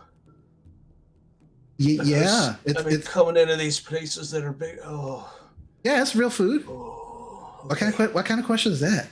He's not used to things being made with magic. I think it scares him a little bit. He is not from quite as magical a culture as the rest of us. Drovar, you're looking a little bit green around the gills. You might want to just stop looking around and just focus on us, maybe? Just get the food in front of me. I think there's something to look at right here that I don't have to look up and know that there's no up outside. Whoa. I mean, the up outside is still there. It's still there. It's just also here. It's very weird. Okay, just never mind. Just don't listen to me. So as you're kind of like sitting there, and you're just kind of talking amongst yourselves, you hear Irony go, "Oh, the food's coming," and then looks and then kind of chuckles a little bit. And as you look at where Irony is looking, you see a beholder floating towards you, and on each of its eye stalks, it's holding a tray, and it's floating over to your table. And then just begins to kind of like put the trays of food and all of the drinks and everything you ordered on, and then floats away. Is this normal Irony? He's I'm sorry.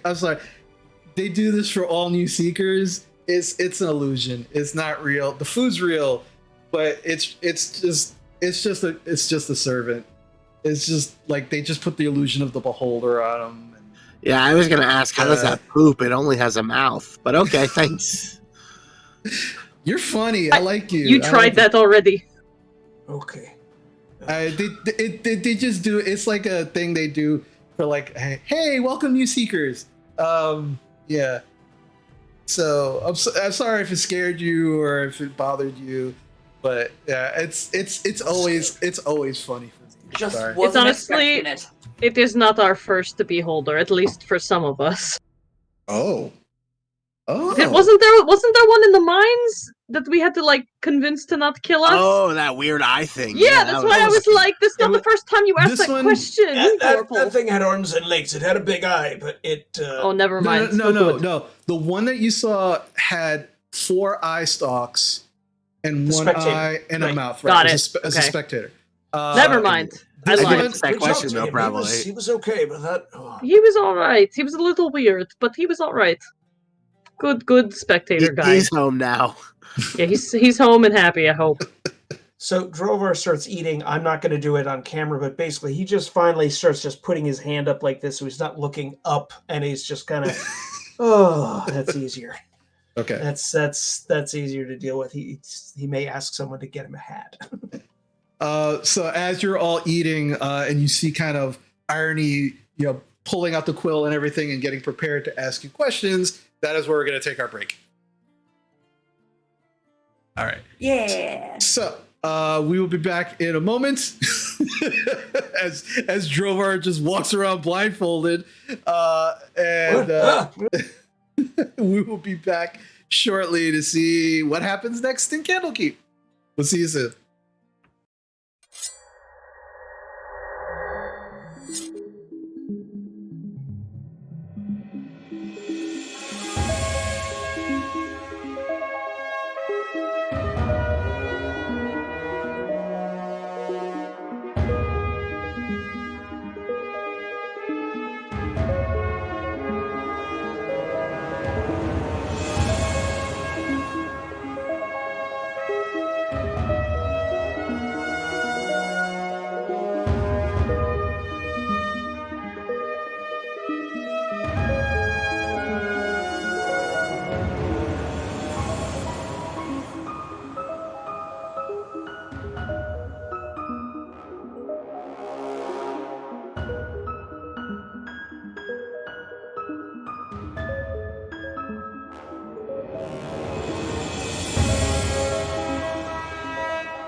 And we are back.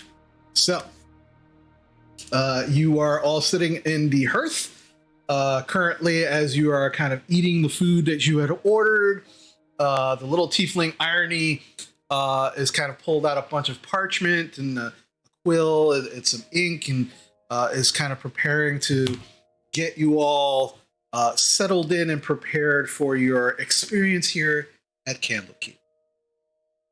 So Irony just kind of pulls out a piece of parchment from the pile. Okay, I'm going to try not to forget anything, and please stop me if you have any questions.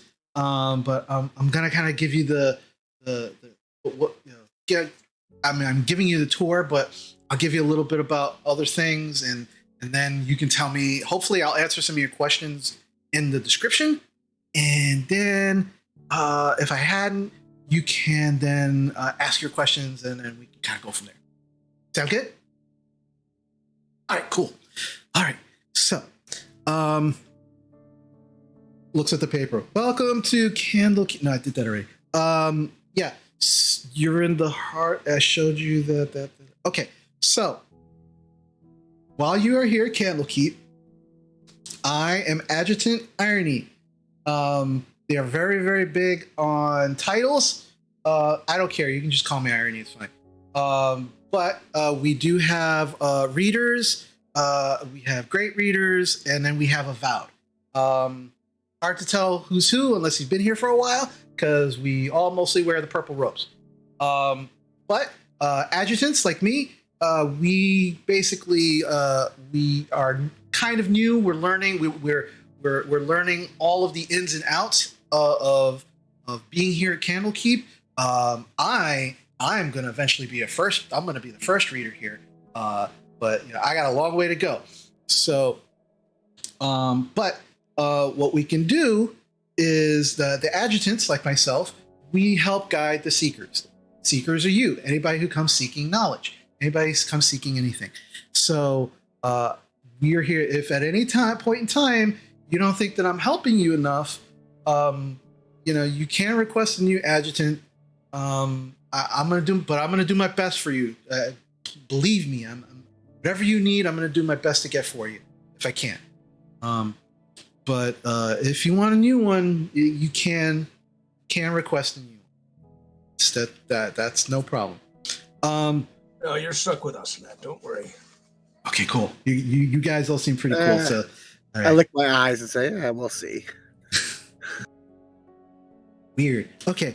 Food has helped Drovar and the not looking up. Gotcha. Okay.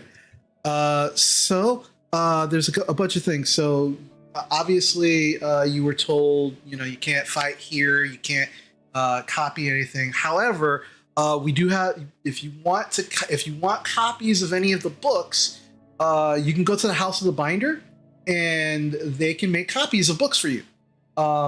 It's going to cost you depending on what you need. So if it's non-magical, if it's a non-magical book, depending on the size, it's probably going to be about 100 gold or so.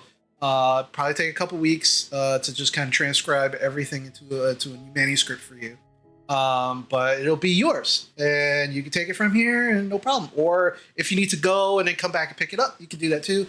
But you can't actually copy things down from the books.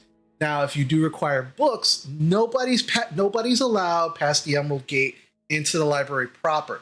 So whatever you need, you have to let me know what you need.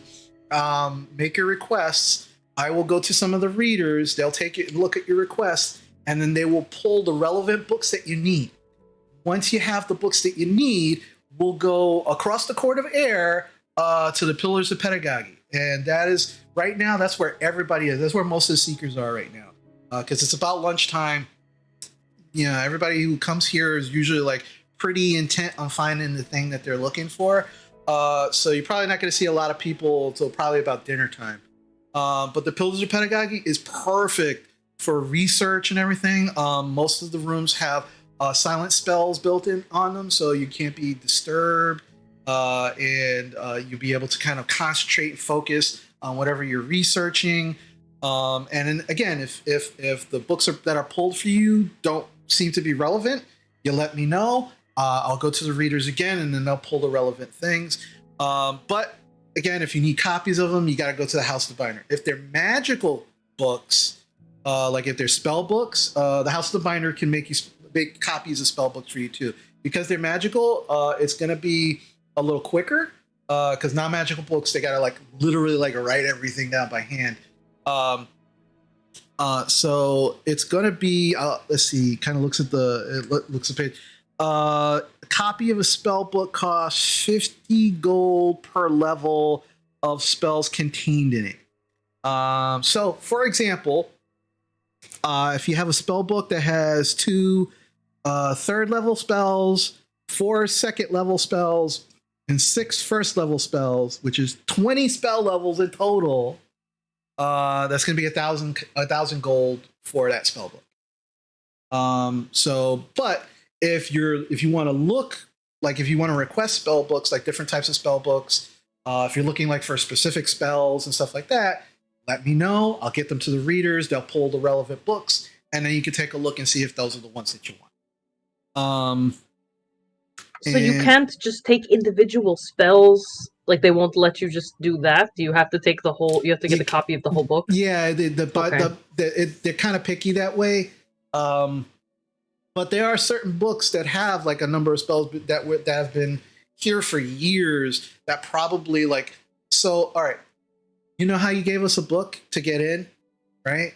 We're looking for unique books. So when Candlekeep first started, there, as from what I understand, there weren't a lot of books. Like they were still pulling towers and knowledge and books from lots of different places. So there are some spell books that probably have like 6 spells in them from when from years and years and years ago when Candlekeep first became a thing, because they didn't have that knowledge before, right? So they just they took whatever spell books they got. So we can find like really like old spell books that might have a few spells in them. They're not like the big like Mordenkainen's spell book. That thing is, forget about it. That's like you got to have Mordenkainen kind of money to get that transcribed. But you have it. Oh yeah. Well, one of his spell books. Oh. Right. He just kind of is like, oh Yeah. He just kind of goes back to his meals, like, oh, okay, too big, too much. Basha has like stars in her eyes, like it's like a celebrity got mentioned, like Mordekainen. So, if we had another unique book to trade, would that be able to give value toward getting books copied? I'd have to inquire. I'm not sure, but I could definitely put that on my list and make that inquiry for you. We have like an ancient book, Lost to Time. It's not magical, but it does have grain records and like farming practices and stuff that I think would probably be important for culturally just to know. Where's it from? Fandelver, but I don't remember what it was called before that. The Lost Mines. It's from the era of when the mine was active. I'm trying to It's when like the elves, the humans, and the dwarves like worked in alliance. Like we have books about so it's actually dating from the time of the realm of Phandalin, I think. Yeah, we just kind of heard that like the mine's back in business, that somebody found it. Oh yes, that was us. We did. Really? Oh, wow. Oh, and he just like furiously starts writing. That's awesome. I'm like looking at Drover like, yeah, that's us. Yeah. That's great. Okay, I can make an inquiry with the readers about that. Yeah. Because we did recover some ancient books from there that were intact, so it might be useful for you guys, but we would want stuff in return. No, yeah. Maybe it's a credit kind of thing. I mean, that was time wise, I don't know. For Corporal, maybe it is ancient. It's like it was what 2 centuries ago, 3 centuries. Just about 200. Gotcha. So my dad's age. Ancient history. So maybe those things, if they're things you don't have, somebody's looking into that. Maybe they've got some sort of trade value for, Miss Basha here who wants to, get her hands on some fun toys for when we go out dealing with other problems. Okay. But that's a thing to ask. Yeah. I'll totally. That's what I'm here for. Whatever you need, let me know, and then I can make the inquiries for you, and then I'll come back with the answers. So that's my whole job. Right.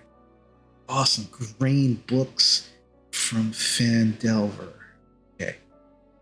All right. Okay, great. Okay, yeah. So yeah, that's what I do. And while you're here, and again, I don't know how long you'll be here, and you're welcome to stay until you find everything that you can. But there's also, you could, if you want like new clothes or you want your clothes fixed, we do have a clothier here. Erudite Outfitters is right by the Pillars of Pedagogy. You can go there. Feldmar is awesome. Like, she makes the most beautiful clothes, and she's like amazing. I mean, she is a cleric of God, so of course, but she can like fix clothing, make it look like brand new. She's great. So you can also check that out if you want to. Is there a section that we have access to that we can just maybe look through for maps and things along those lines? That would be in the map in the library proper, which is past the Emerald Gate. And again, you're not allowed past there. So just let me know what you're looking for, and I can see if I can find it for you. So head monk Rudolfo from the Temple of Ogma in Neverwinter. Mm-hmm. He sent a map to Candlekeep to be researched for myself and my group. Gotcha. Okay. So if there's any records of that, he said he sent I believe he contacted me in my head, and I think he also contacted someone here in their head, I imagine. Okay. I'll make the inquiries. No it's a map related to the Underdark, and we got to find the entrance to where the map leads so we can figure out like where to go. Okay. Just continue. He just kept furiously scribbling. Yeah, I searched my notes. I found his name. Thank you. Awesome. Okay. But yeah, the Emerald Door. You'll see it. Can't miss it. The name's very descriptive. It's exactly what it is. Big Emerald Door. It's on the other side of the court. If you like walked out of here and you just kind of look, you can see it. It's got a guard. Don't try and get past them. They'll kick you out. Just trust me. It's not a good scene. But yeah, and honestly, like that's pretty much it. Like, try not to wander. If you need something, like, again, that's what I'm here for. Again, there's not many places to wander. But if you kind of get that itch to go someplace, let me know where you like to go, and we'll see what we can figure out. But yeah, and again, I told you about the bathhouse, which is, oh man, it's so relaxing. It's so nice. And like, besides the food, and any books that you might want to have transcribed, everything else is, and the clothiers, everything else is free. So wait, the bathhouse and the spa is free? Yeah. You can see Basha visibly restraining herself from just getting up from the table right now to go outside. Before we put one hand on her arm, it's like, before we run off, why don't we give Irony a bunch of stuff to get for us so that we can take some time until they get back? So we have the map we need to look into. Mm-hmm. Basha, you want the spell books just in case? Yes, I don't know what I want. Actually, you know what? Before I even do that, I have questions about the book that I have. So, books are given to. I am an Order of the Scribe, and so we are given books that's kind of form, I guess, a personality in a way. But mine seem to have come with one already, but he doesn't know, he doesn't remember where he's from or, details. It's very strange. So I kind of want to find details about frost giants maybe being trapped in magic books. I know it's a very specific topic. Just ask. Maybe there's something that somebody might know something about. And then I guess I just kind of want cool spells that nobody else has. I know you get that question all the time from wizards that come in, but I would love, just really cool spells. I don't know what to ask for. Well, I think the thing is just bring us a bunch of spell books and we can see if there's ones that we can afford. Yeah, yes, and like you said, maybe spell books that have less spells, and I would say for a wizard of my caliber or higher, and of course I mean level 7 or higher, but okay. Like that. Okay, all right. Yeah. Again, personally, I don't know any of this information. but I know exactly who I need to go to find it out.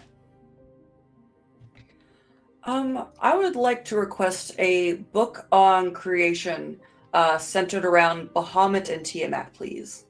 Okay. Creation? And any information that you can find me on gem dragons, I would appreciate that as well. Okay. It has to do. Does it have to do with the eggs? That's kind of a separate topic, actually. Yeah, that's a separate It is topic. a separate topic. Okay. But we do want to, of course, speak about the eggs at some point if you have I someone think that's... we probably need to talk with someone about it, but we need to know about, where do dragon eggs come from? What's the gestation? So you need information on dragon eggs and dragons and all that stuff. Okay. Yes. A dragonologist is what you're looking for. Yes. Yes, preferably someone we could just like sit down and have like a long conversation with. That would be No, that was a great. word. But Oh, yeah, that's that. I guess that'll do. Well, yeah. Well, we have a number of great readers, and one of our great readers he's a dragonologist. So, yeah, I'll have an appointment with him, or Okay. her, or it would be Ben. It would be him.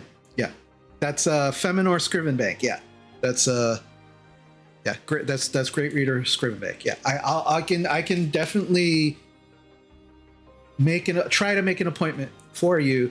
He might send one of his readers instead, but like they can all like work okay. together and get information for you. Here's a note to put on that might wet his whistle a bit. They're a different color than when we first got them. Okay, I'll make note of that. It just furiously writes it down. Yeah. Okay. Okay. Anything else? You have anything? You said Helgrave? he points at you, Gorple. You said something about the I have a hunter's livery. I think Bosch identified it that it's some sort of like soul gem or necrotic thing. Yes, Okay. I describe in short kind of what I found out from Yeah. about the necromantic properties and everything. And I'll describe the warden as best I can to be like, Okay. there's this being inside it, keeping things trapped. And really, and also I'll explain how it like, kind of when it leaked, it like created a section of that corrupted land.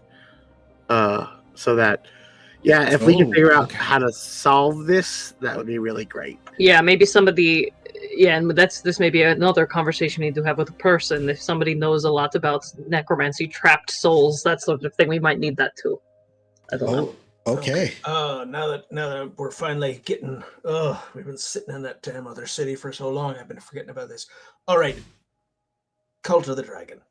We want old history and anything recent, because apparently there's been a change, and I'd like to start mapping that out a little bit. Yeah, pinpoint when that happened. And what it is. Like, what are they doing now as opposed to what they were doing? Okay.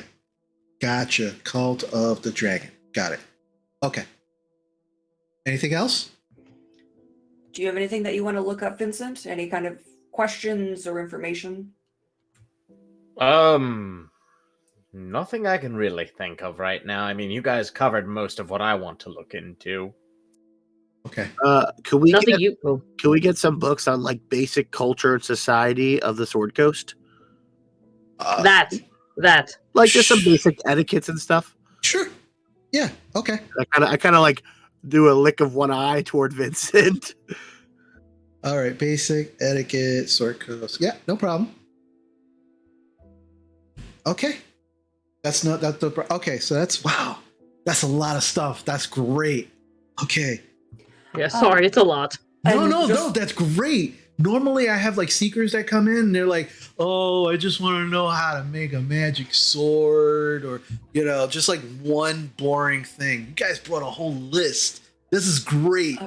Actually, why don't you I wouldn't mind learning learning the process to make a magic weapon. Okay. I'm a bit of a smith. I don't know if I'll ever get to it, but I'd like to know what the process is. All right. Also, if you have any books on just Tiamat, if we could add that to the list as well. Okay.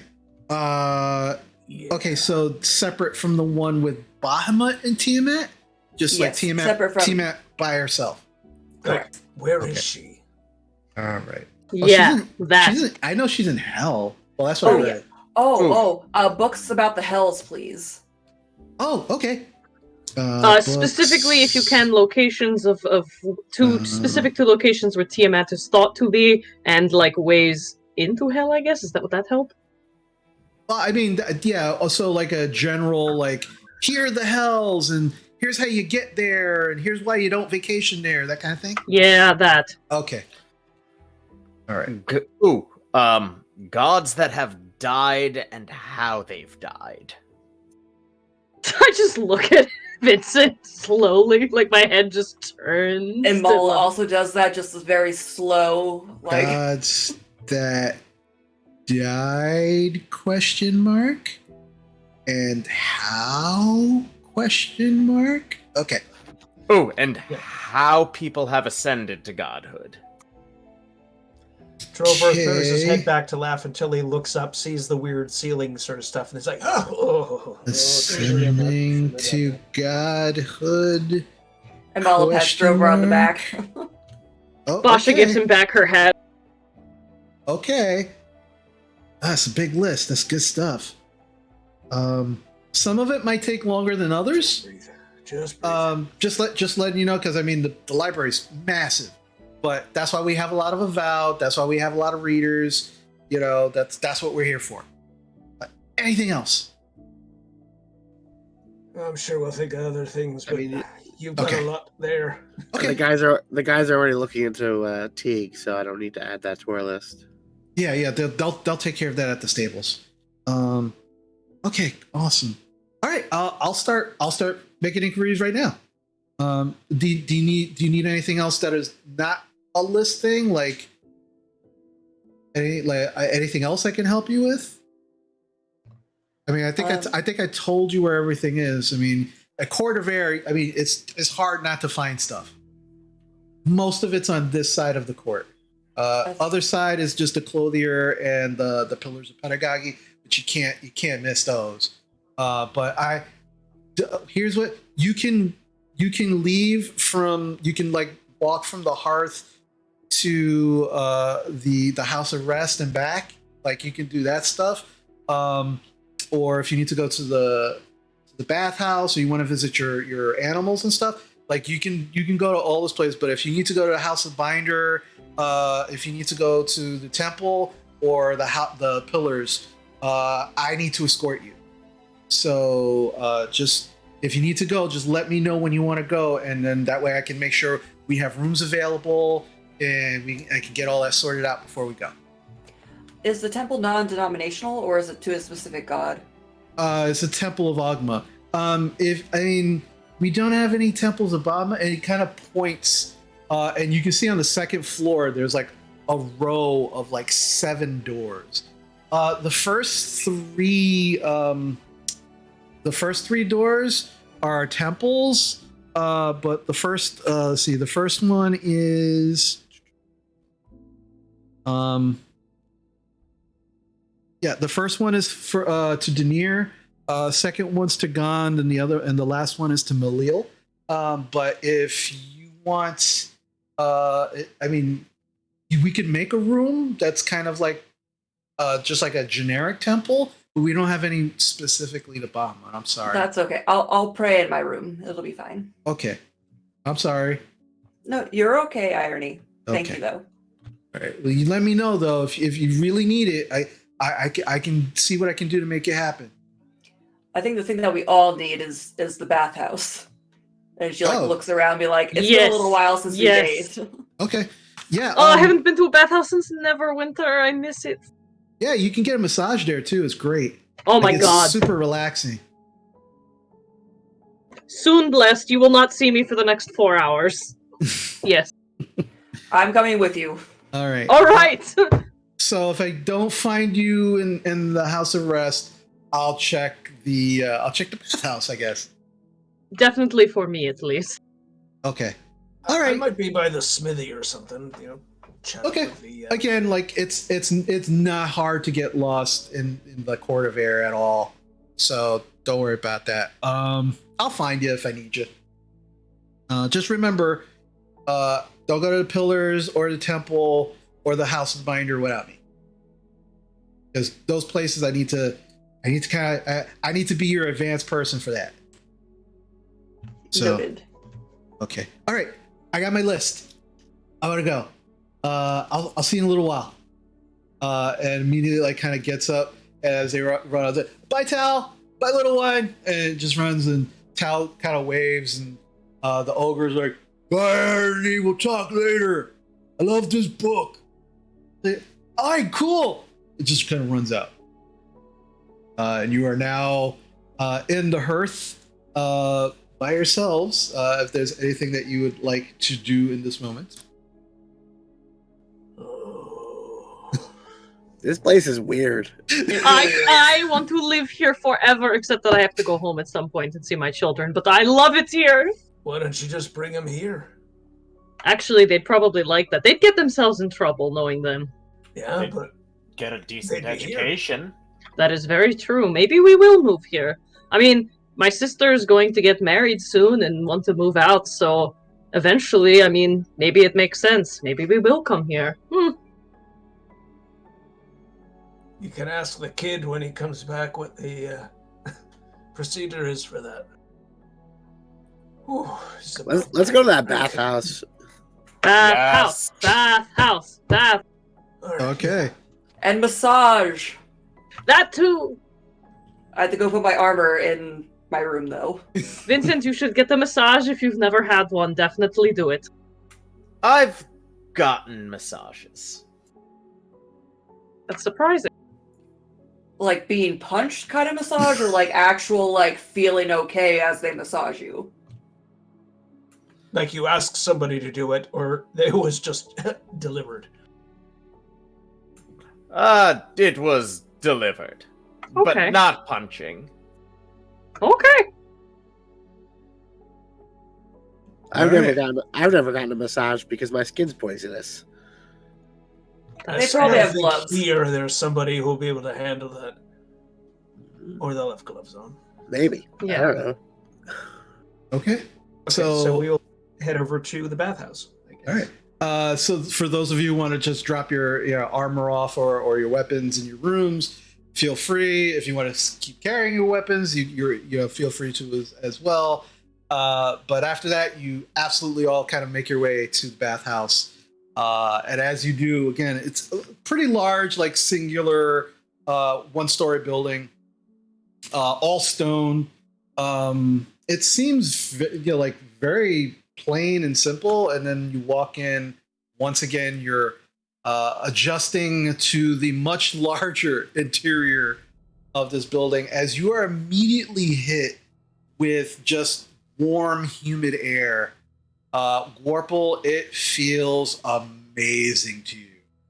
But for the rest of you, in addition to the warm, humid air that you feel, you can see on the ceiling of the first floor that you're on, there just seems to be like dried, it looks like dried plants and flowers, and there's this just wonderful like smell of lavender in the air.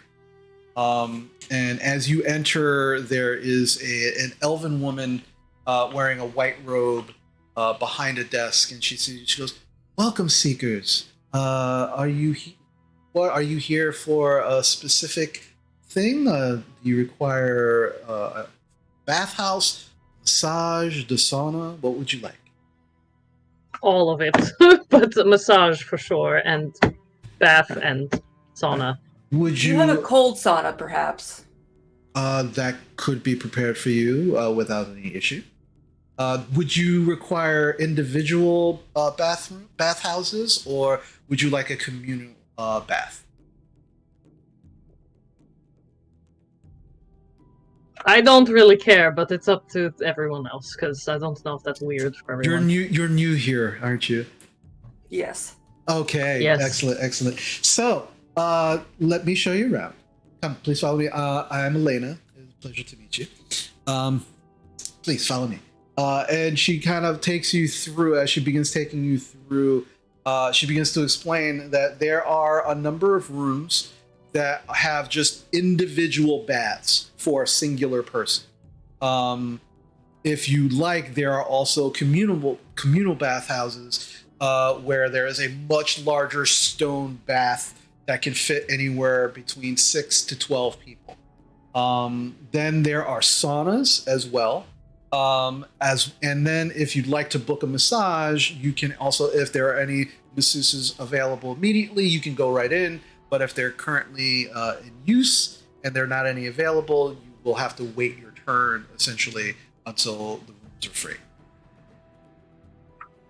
Yeah, Basha has zero shame, so she'll just be like, I don't care if communal or personal, whatever. It does not matter to me. Fine by me, I guess. I mean, I'm not shy, so if everyone else is I'm gonna okay get with lost it. in here, so yeah. I'll... Yeah, we can't let you out of our sight, or you might disappear. Master Not Grung, not actually! Master Grung, though, you do secrete poisons. So Yeah. would you like a separate bath that is in the room with the communal bath, so you can be with your friends? Sure. I mean, I never thought of it. Generally, in larger bodies of water, it seems like my skin isn't as poisonous. But I'll do a separate bath. That's fine. Oh, we'd rather be safe than sorry. Okay. All right, so give me a moment to prepare your room. And she goes up to one of the rooms. You watch as she just places her hand on the door. For a moment, the door itself glows slightly. And then as she opens it up, there is a large room. It looks like stained glass windows that are actually allowing light into the room, but these windows don't correlate to any walls that are facing outdoors. And there is a large stone bath that is already filled with water, and you can see steam rising off of it. And then there is a smaller stone bath for you, Gorple, that also has some steaming water. There is this light kind of violin music that is just kind of permeating through the air. And she just says, towels and robes are right here. There's an armoire here for your belongings. If you'd like for them to be cleaned, just let us know, and someone can come in to prestidigitate the clothing, make sure that they're clean for you. And here is a number of oils that if you'd like to either add to the water itself, or if you just like to, just use it for your own personal use, please feel free. Can I pick? Oh, I mean, like, I'll let everyone weigh in, but can I pick them? You can pick Basha. I'm okay with that. Yeah. All right. And if you need anything, and she just kind of like points to the table, and there's this like little golden bell. Just feel free to ring the bell, and an attendant will be here to see you shortly. And she kind of bows and kind of leaves you all to do your thing. What would you like to do now? You jump in the water? Yeah, Basha's gonna pick oils of, if they exist, jasmine, ylang ylang, and probably sweet orange. So it's very sensual, but also like warm smelling. It's very nice. Yeah. There are dozens of these oils, and you find exactly the ones that you were looking for. Perfect. Yeah, Basha turns her back to you, completely strips down, and just walks into the bath past you guys, does not care. She's just like, nah, whatever. Excuse me. Sorry. Well, just folds the clothes that she has on, puts them where they're supposed to go, and just walks directly in. Okay. Yeah, Drovar does pretty much the same thing. He just he undoes whatever braids or other things in his hair, and it just settles in. The hair, the beard and hair just kind of spread out in this massive cloud around him, and he's right here, just. Vincent uses Mask of Many Faces to make the clothes he's wearing disappear. I've been naked since I took off my armor. What? Really? Good to know. Okay. That's gonna chafe. And Gorple, who sleeps in a tub of water every night naked, is not shocked or surprised and just like, all right. Yeah. And as you all enter the water is at a temperature that is as comfortable as you've ever felt for each of you. So Amala, as you were kind of looking for a colder, while you can still see the steam rising, the section of water you actually kind of begin to kind of get settled in, you feel that section of water begin to cool around you. And she just kind of ducks completely under the water. And it is, for each of you, a very, very comfortable experience. And you can spend as much time as you'd like here. There doesn't seem to be a time. You're not timed here at all. And interestingly enough, over the course of however long you all decide to stay, no one comes to heat the water or replace the water. It seems to replenish itself and also adjust as needed. All right, Basha, I think I can get behind being here. Right? I know. This place must have been so expensive.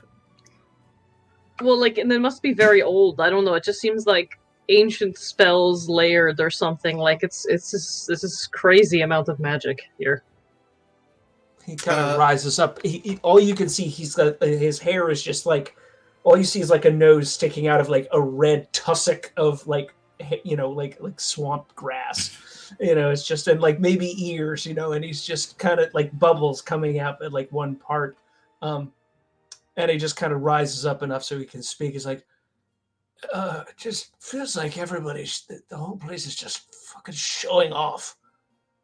I mean, every room bigger than the others. Oh, you can make it whatever you want. It's just, Glub, glub, glub, glub. So as you're saying that, Drovar, you're just kind of like trying to scrub, whatever nastiness you have.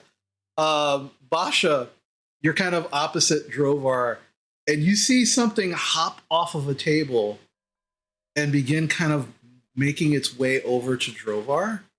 And as it gets closer, you can see it's a scrub brush with a handle. And it just kind of and then drops itself like right next to Drovar on the outside of the.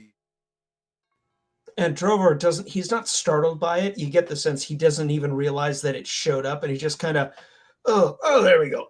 And it just, it just sort of like he was thinking it's like, I could use one, and it just kind of was within reach of him, like when he needed it, and doesn't even know that it came over. Basha does not mention its journey there. She figures he doesn't want to know that. Yeah, Basha, you swore that you saw a pair of legs on it before it fell over. But yeah, it's a very, very comforting situation. Make an Arcana check for me, Basha. It's a 16. 16. As you're kind of just like looking around, and you can hear this kind of like violin music in the air. There's also kind of like the slight chanting that's in conjunction with the music. You begin to kind of look around, and you see ever so slightly these very tiny runes that seem to be carved into everything.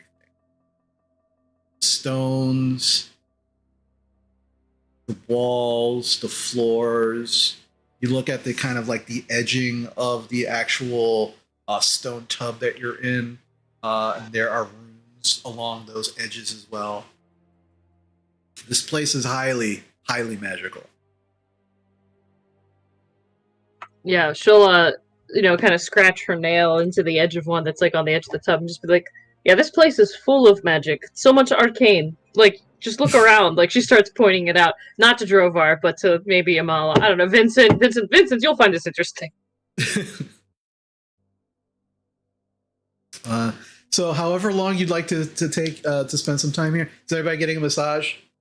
Yeah, at some point, Basha's definitely going to ring the bell and be like, I'm getting a massage. Bye! For those of you who get massages, currently at this time of the day, there are not a lot of people here in the bathhouse, so the masseurs are available. And depending on what kind of massage you're looking for, whether it's a soft, slow, sensual massage or more of a shiatsu, your shiatsu, anybody who's looking for a shiatsu, you do get a very large dragonborn masseur who is just adept. Yep, who is adept at just cracking bones and just getting those deep tissue massages. Amala, as you're getting it, yours is a black dragonborn. He's about maybe half a foot taller than you are. Says nothing, just kind of nods, and when you talk, just like and just like very professional, but very good at what he does. After the massage, the model's be like, do you want to get a drink over at the hearth later? Kind of looks at you, goes, Okay, thought I'd ask. You're very good at what you do. I'll probably be back for another massage. Drovar pats her on the shoulder. She goes, "I was like, sorry." He looks up at the same kind of massage is what he's interested in. He's like, "I want you to make me hate you by the end of this."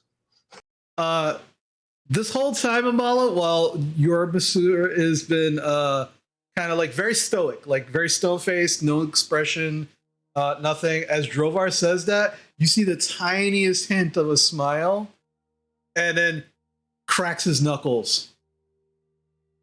And then looks at you, Drovar, and then looks at the table and is clearly waiting for you to jump up on the table. Oh, he lies down. Yeah, okay. He's like, and immediately gets to work, just cracking every bone, just as much as possible. Like think a combination chiropractor / masseur, just going at everything, and everything hurts. And then the minute he's done, it feels amazing.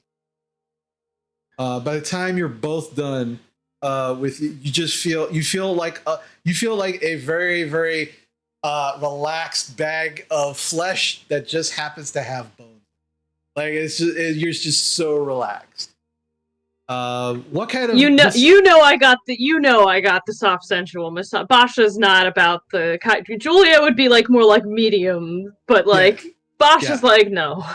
Oh, so you get this very beautiful elven woman, very tan, dark skin, and she just comes in and she lays out all of these different oils on the table. And she just begins giving you like this very sensual massage, starting at the feet, going up the legs, and just continuing your whole body. Like you feel like you are on a cloud during this whole massage. And the whole time, she hasn't said a word, but she's kind of singing to herself. And the song seems to coincide with the music that's just kind of hanging in the air, and it's just such a relaxing atmosphere. It's just by the time you're done, you're just like, you don't even remember when you fell asleep, but she just kind of like very, very calmly just wakes you, arouses you. She's right, it was a pleasure working on you this evening. See you again. Yeah. Now Basha can't say anything because she's still like out of it, and much like real Julia, who falls asleep during massages. So yeah, it's like, oh, okay, thank you. Gorple, Vincent, any other crazy masseur, sauna, anything? Vincent's a little confused by the massages because the ones he's gotten were more ritualistic. Okay. Kind of a thank you, sir. May I have another? Gotcha. Do you inquire? Do you try to get one, or you? Yeah, I go for the big dude that like broke Amala's back. Okay, yeah. Kind of looks at you over for a moment, kind of nods and then just begins like immediately like the bone cracking, the deep tissue massage. This is not a massage that you're familiar with. It at first you thought it would feel that way, but this actually feels good. Like there's no tension. There's just more release than anything else through this whole process, which is different than you're used to. But at the end of it, you feel amazing. Very, Yep. And then, how about you, Gorple? Yeah, I mean, I think Gorble will just get like a soft one because I imagine he's made of mostly cartilage, being a frog person. Hmm. So he couldn't go for a hard massage. And also, he's covered in poison. So he'll warn his masseuse to be like, my skin is kind of a contact poison. So you might want to wear gloves or take an antidote beforehand. That's up to you. She kind of looks at you. She looks you over. She kind of turns to underneath the table. She pulls something out, and you watch as she takes and she puts on these skin tight gloves that go all the way up to her shoulder on both, seemingly prepared for something such as this. And she begins to kind of very, very softly give you a massage. And she seems to know exactly the places you hold tension in your body. And she's clearly has some grung experience. And it's all in the glutes. It's all in the glutes. And by the end of it, yeah, you feel very relaxed and very, very happy. All in told, you've probably spent a good almost 2.5 to 3 hours here in the bathhouse. And by the time you're kind of all done and ready to kind of go, you begin leaving, gathering your things, which have been kind of clean, prestidigitated, cleaned for you, and you begin leaving. And as you do, you can actually see about a dozen individuals kind of walking through the court of air, seemingly coming from the pillars, making their way towards the hearth. Where would you all like to go once you leave the house? Drinks? Everyone, drinks? Hey, I haven't. Yes. I haven't prayed at all today. I think I'm going to go back to my room and pray, and then join you guys later. Okay. Okay. could have sworn I heard you swear a few times during that massage. Doesn't that count? That does not count.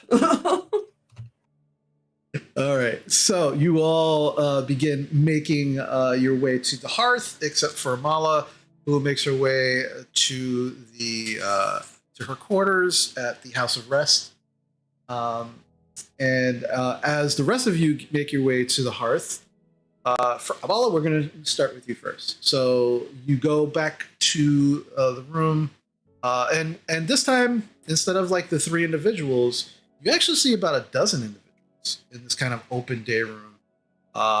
There's kind of a din of people just kind of like very quietly kind of talking with each other. You see all sorts of people. You see a number of dwarves. You see some elves, a number of tieflings. It's a smattering of individuals. And as you kind of walk in, they kind of turn to see who's coming through the door, but immediately just kind of go right back to whatever conversations that they were having. Can I overhear if they're saying anything? Yeah, make a perception check for me. That is a 21. Yeah, you do hear a number of people. It's like I could not find. They couldn't find that tone for me. I mean, I've been here for like 2 weeks. I really hope that they're gonna find something for me. It's just very peculiar. Yes, well, it's sometimes the more specific you are, the better it is. And, they just kind of keep going at it. Another conversation you do hear is like, I wish we could get past the Emerald Gate. It's just, I think it would just be easier if we had a way to actually get into the library proper. Just waiting for the adjutant to get us all the information. It just takes forever. the person he's speaking with is like, well, they're doing the best that they can. It's just going to take some time. You hear another conversation where clearly somebody has gotten the information that they were looking for and is very excited about it. Talking about magic stuff that you're not 100% clear on, so it kind of goes over your head. But you kind of hear those conversations. Some of it's fun. You can hear some people are frustrated, other people are excited. It's just kind of it's like hit or miss depending on the conversations that you walk past. But you do go upstairs and you make your way to your quarters. And it very much resembles a temple to Bahamut with a bed. And a few other sundries around, but yeah, Mala's just going to go into like the shrine that she had created, and she's going to pray, and then also take a little bit of a nap afterwards. Okay, no worries. Are you doing anything specific, or is it just general praying? I think it's just going to be general praying for right now. Probably once she gets information, she'll probably try to reach out to, see if she can get information from Bahamut. But right now, it's just general praying, as paladins do. Okay. The rest of you make your way into the hearth, and it's busy. It's a much different atmosphere than when you first arrived. Clearly, Irony was not wrong in saying that later in the day it would definitely pick up. As it seems that a lot of other seekers have finished for the day, whatever it is that they've been kind of looking into and doing. And you see maybe about 15, 16 people here in, and again, it's, for the massive size of this building, especially on the inside, definitely 16 people don't seem like a lot, but definitely more than, more than what you saw earlier. You see a few dragonborn, a few dwarves, a few elves, a few half elves. There is a drow that is just kind of sitting down on one of the couches by themselves, just reading. And it's just an interesting, eclectic group of people. You can tell that some of them also have their own adjutants. As you can see, individuals much like Irony who are just kind of like standing there with them, talking, seemingly answering questions. You still see the ogre sitting by the fireplace by themselves, just kind of reading, every now and then chuckling to themselves. But as you kind of walk in, there are plenty of tables that are available, even though some of them are actually full.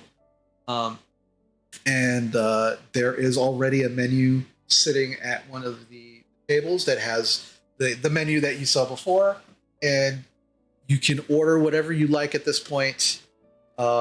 As it seems that now there are actual people who work in this bar, other than the bartender, who are going around taking orders. What would you like to do? Well, I think another meal and drinks, and just kind of ooze onto the chair, just kind of after this. Yeah, Basha's light like salad meal or something green. I know they didn't really have salad, but I'll ask for it. Something small and wine. That's Okay. it. After about an hour, Amala will then come in, just to give you an idea. Okay. So you, I will say, for if you're getting anything similar to what you got previously, it is going to run you probably another 3 gold. If you want to get less than what you got, I will adjust it. You can kind of go from there. You want to get a little less than what you had earlier, or around the same? No, I'll get the. I'll get the. You sure? Yeah.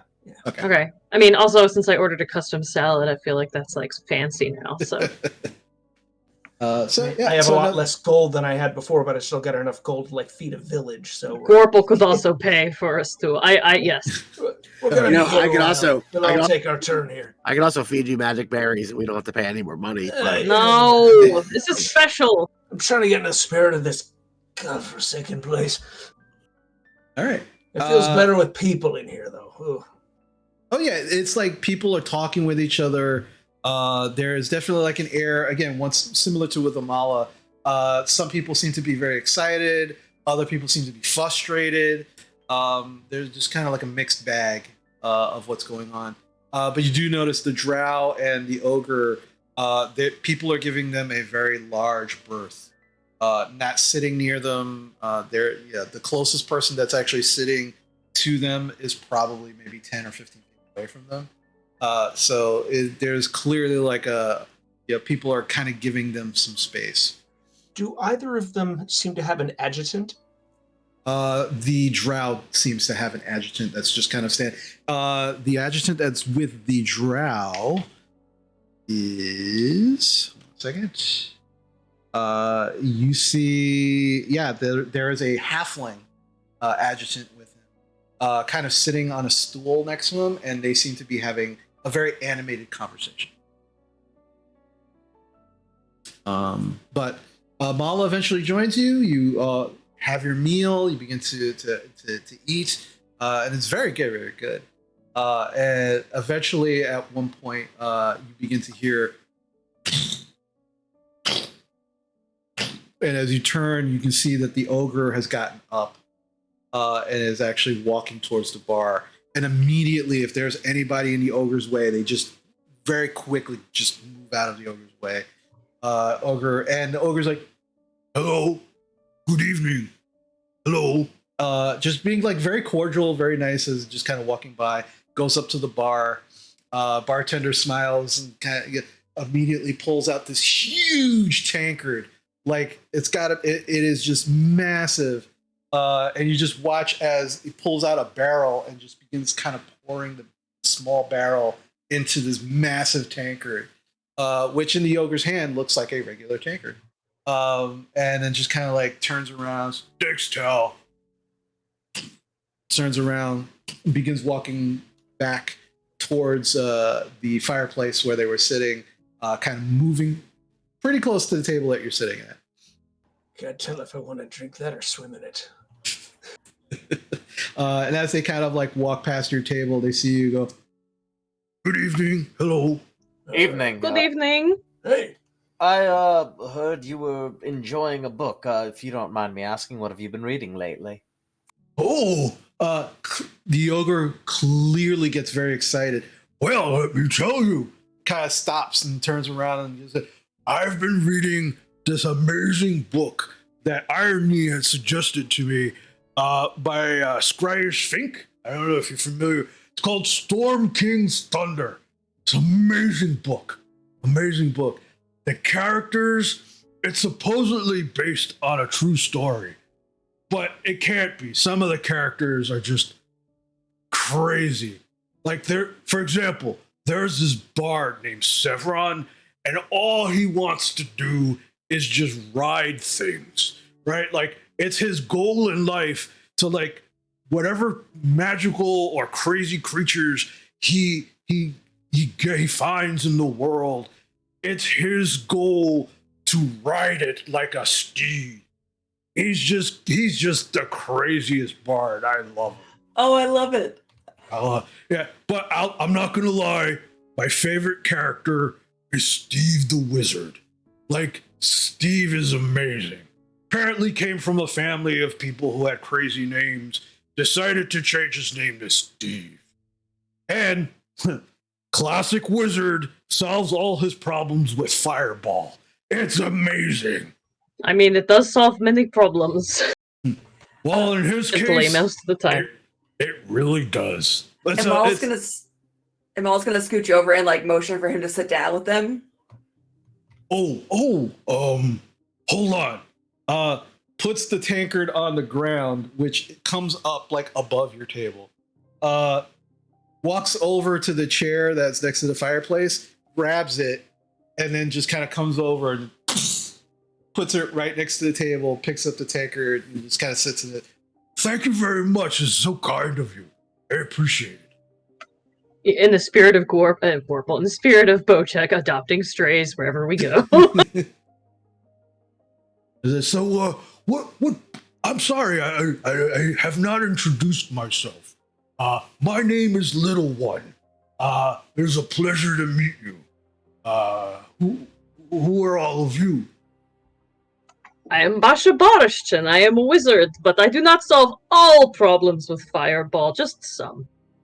Enough to get us through some trouble. I don't mean to be facetious. I was just most of the books that I've read with wizards, it's like fireball, fireball, fireball. No, it's pretty accurate. I think it's funny. It's okay. Well, this is the first book that I found that is supposedly based on a true story. Some of the others were just like fictional books. So, what about the rest of you? I'm Amal Alaros. I'm a paladin of Bahamut. Oh, sounds fancy. Drovar, Iron Helm, just, help keep some of these folk alive. He doesn't like to brag. He killed a dragon. He's amazing. Oh, impressive. That's great. Good for you. Oh, yeah. What color was it? Green. Oh, yeah. Those green dragons, boy. Pains in the butt. Hey, they were. Oh, we almost together got a blue, but they fly. Oh, that's the problem with things with wings. They fly. Yeah, the blue dragon left us pretty singed. Well, I mean, lightning. Hey. What about the rest of you? I'm Vincent Helgrave. Hi, Vincent. Pleasure to meet you. Nice to meet you too. They got some really, really good food here. You should order some because you look a little thin. Yes, I've had a less than adequate diet. Please, I don't mean any offense. It's just when I see someone who looks like they need help in some way, sometimes, my mouth works before my brain does, and I gotta say something to try to be helpful.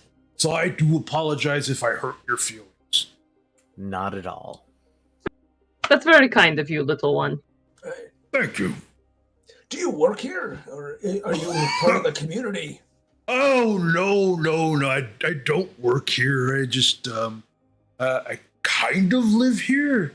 I came to study here, to learn more, to become educated. And, it's one of the few places that I've been very readily accepted. And so, I got all the books I can read, which is great. And no one seems to have a problem with me. So I've been here for the last 3 years. I don't work here. I don't think I qualify to work here, but it would be great. The people here are super nice. Hi. I was just wondering because I didn't see an adjutant next to you, so I was just. Oh, I'm friends with all the adjutants. They're really cool. There's irony. That one, and he points over to the one that's sitting by the drow. That one over there. That's Sprig. Sprig's he's a good drinker. But he's also very helpful.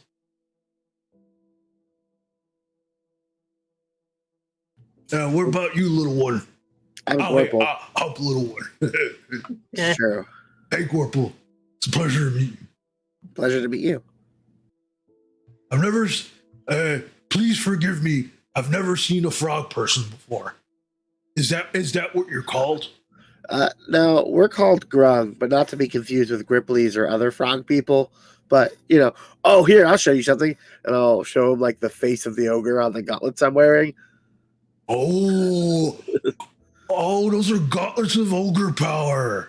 That's great. Some people, when I first got here, some people kept joking with me about those, saying that was my face on them.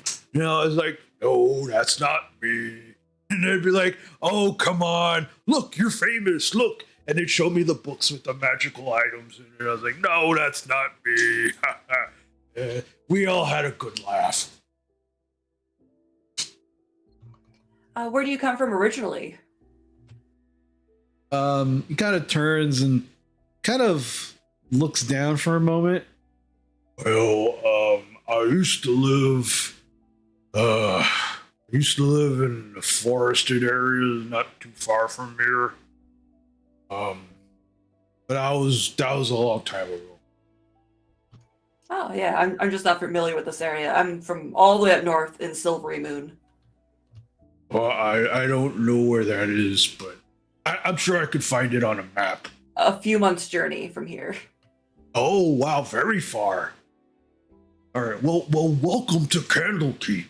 Yeah, like I said, everybody here is very, very nice, and they're super helpful. Some people come here. Sometimes they don't find what they're looking for, and they get a little pissy about it. But it's what are you gonna do? If they don't have the information, they don't have the information. If it is what it is.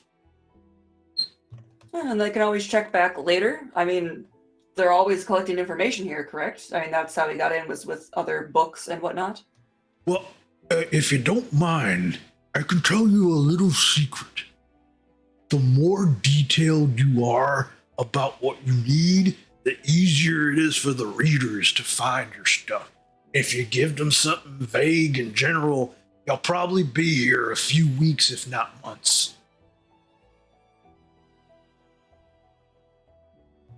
Thank you for that information. I mean, I try to be helpful when I can, but people kind of take a look at this. He kind of motions to himself, and they just kind of steer clear. So I don't get to talk to a lot of people except for the adjutants and the avowed.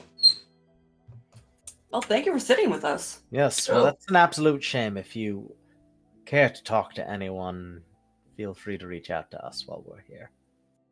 Well, that's very nice and sweet of you. Thank you so much. I really do appreciate that. I'll call over a server, mm-hmm. and I'll pull out a gold piece and go, a little one, whatever this will feed him, and I'll hand the gold piece. Little one just kind of holds their hand. I was like, they feed me for free here. Thank you, but I appreciate it. Are you sure? Because I could get you like a fancy meal. I don't know if they're giving you are you getting the fancy stuff or the regular stuff? Oh, no, I tried some of the fancy stuff when I first got here. Doesn't really sit well. I have a very delicate constitution. I understand that. But I appreciate it. Thank you, though. That is very kind. And as I said, I don't really get that much from seekers. So thank you. If you're looking for any book recommendations, feel free to ask. It kind of points over to the pile of books that are still kind of like by the fireplace. I've only gotten through half the pile. Like I said, I'm making my way through Storm King's Thunder right now.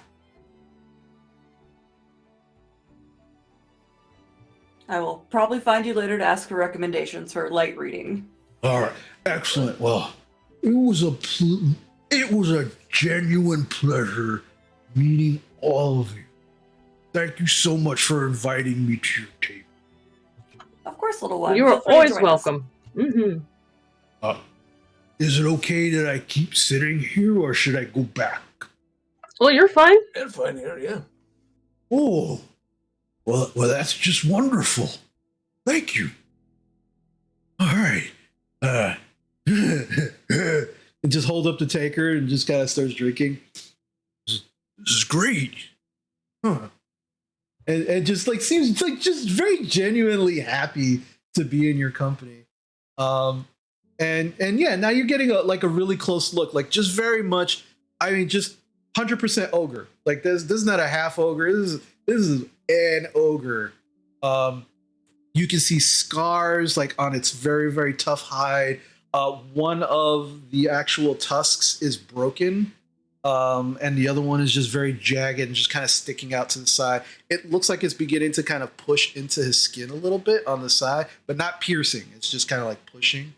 And then you can just see like there's a little cloudiness to one of the eyes, and then wearing like that little, it's like a gold circlet just like around his head.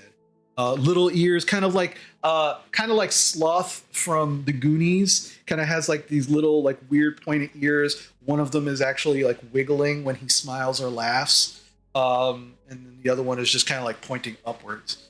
And again, just like to fit tailored traveler's clothing, including boots. About how big is he? Like how tall in feet? Looking at about 9.5 feet. Almost 10 feet tall. A large, quote unquote, like size category. Yes, Bocek was for sure. Oh yeah, he's just really big. Yeah, kind of looking about close to 10 feet. Okay, so looking at those massive hands, Drovar's kind of looking him over for. We've encountered ogres before. Does he have the kind of nicks and cuts on his hand? Old things. It looks like he probably at some point made his living the way ogres often do. Make a perception check for me. Sure.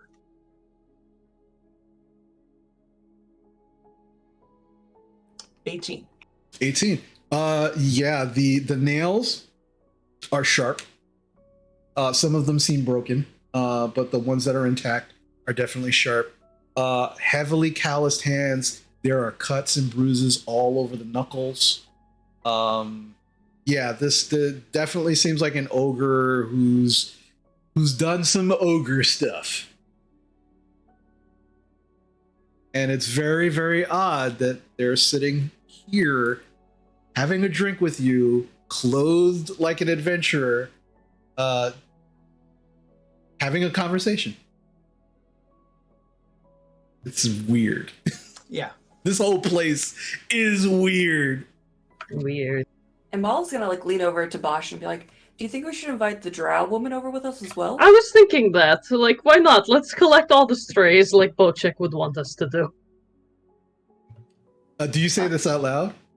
I'm saying it quietly. Okay. So I don't know if Amala, little one hears. But... were you speaking quietly, or were you saying it out loud? I was also speaking quietly, like leaning in, like okay. whispering to Basha. Okay. So what do you do? Are you going? Do you want me to go see if she's interested in joining us? Sure. All right, I'll go over. I'll I'll carefully approach the table because if she looks angry that somebody's talking to her, then I won't approach. But if she looks like okay, I'll be like, "Well, hi, we saw you sitting over here and wondered if you would like to join our table for a drink or two." So she's kind of sitting there. She's got her legs crossed.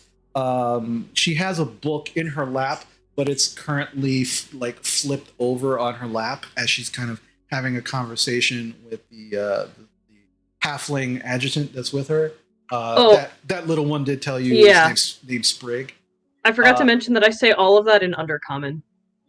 Okay. Because it's the only language I know, and I haven't used it yet in game. She looks at you. Yeah. She kind of looks at you, and as you're kind of talking to her Undercommon, she kind of smirks a little.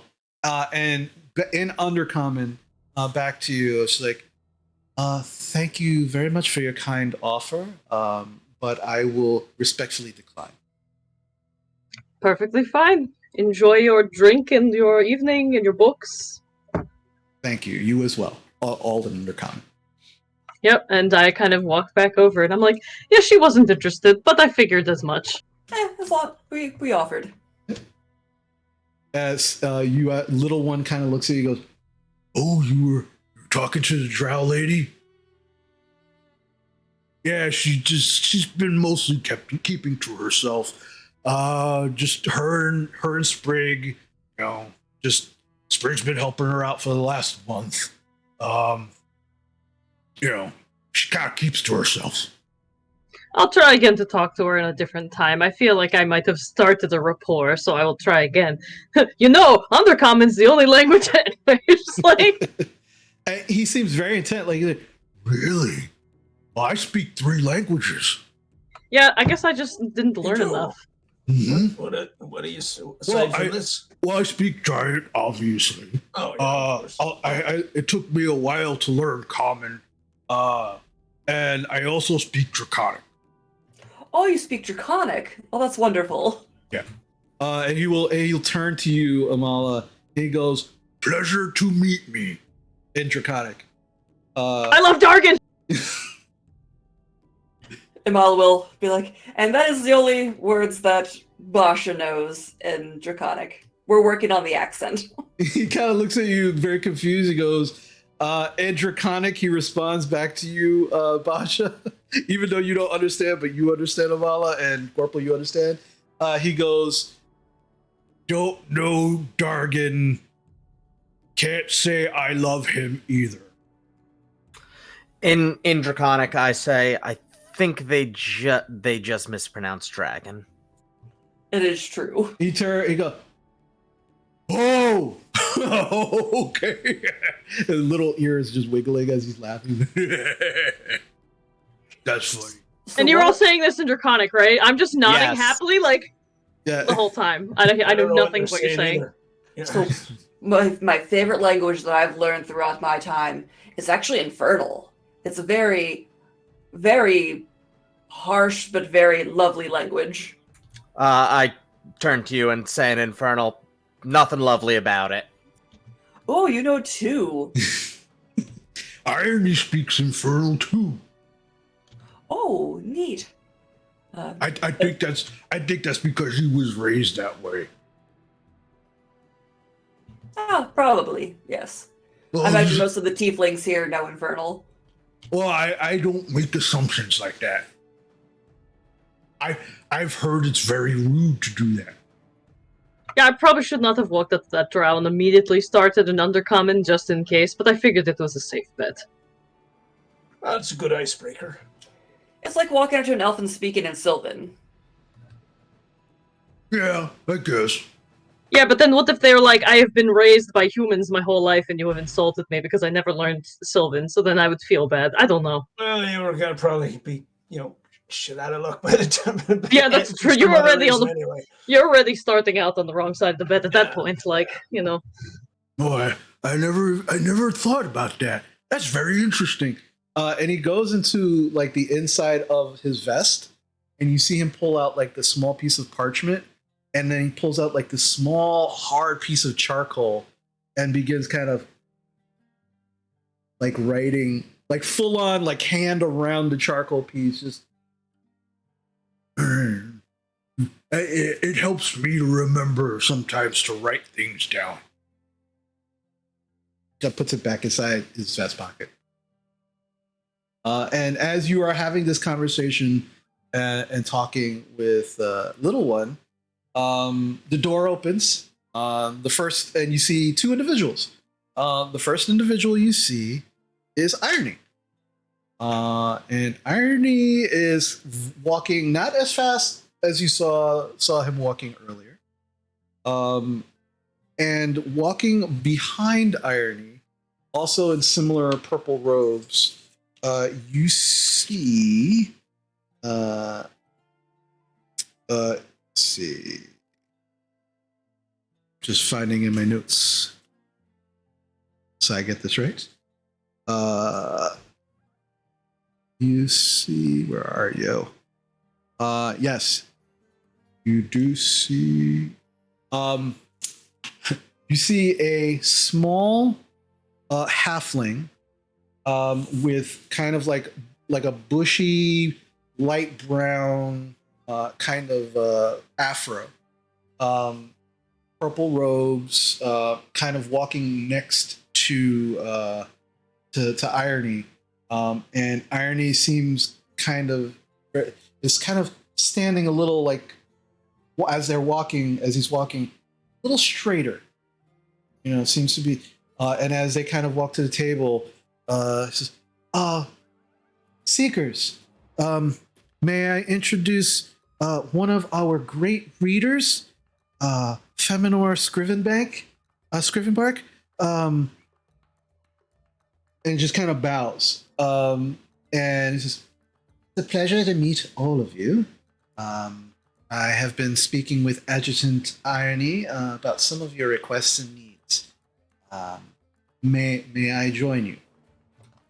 Please. Of course.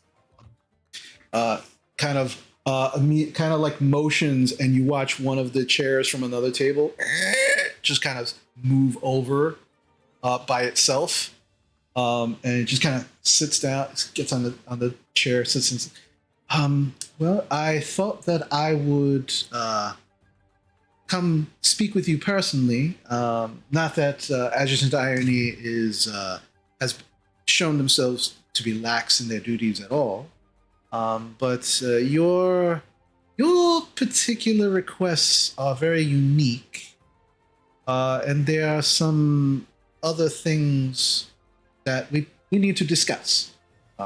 Nothing bad. I will just put that out there before we continue. Drovar like puts an arm on the table, looks and it's like, it was the thing about the changing color that got your interest, wasn't it?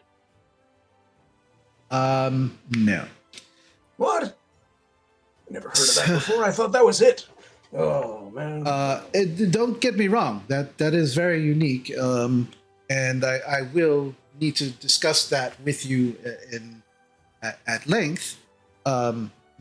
But there are a number of things that, I'll get to the heart of it. You have all been granted access to the library. The reason for this is, as you said, Rodolfo had sent us not only the map with your particular request, to kind of have the map further translated and such. He also did send us a tome that we had been asking the House of Knowledge for some time. He sent that along with the map to guarantee you access to the library. Additionally, you also gave us a very, very unique tome scribed by Master Awad. I never thought I would actually see something like that in my lifetime. So you all have access to the library for a 10-day. Okay, now one thing, when he says like access to the library, Drovar immediately like starts looking at like other people in the place, because it seems like that's something that just never happens. And so, at least as far as he can tell, by the way, Irony was saying, it's like no one's allowed in there. So he's waiting to see if anybody goes, what? Yeah. I figure it's too shocking that they would. Everybody make a perception check for me, please. 13. Well, only got a 7. 16. 16. Purple. 23. 23. I'm just waiting for the offers of people bribing us to be like, look for this book for me. Like, oh, get out of here. That's it.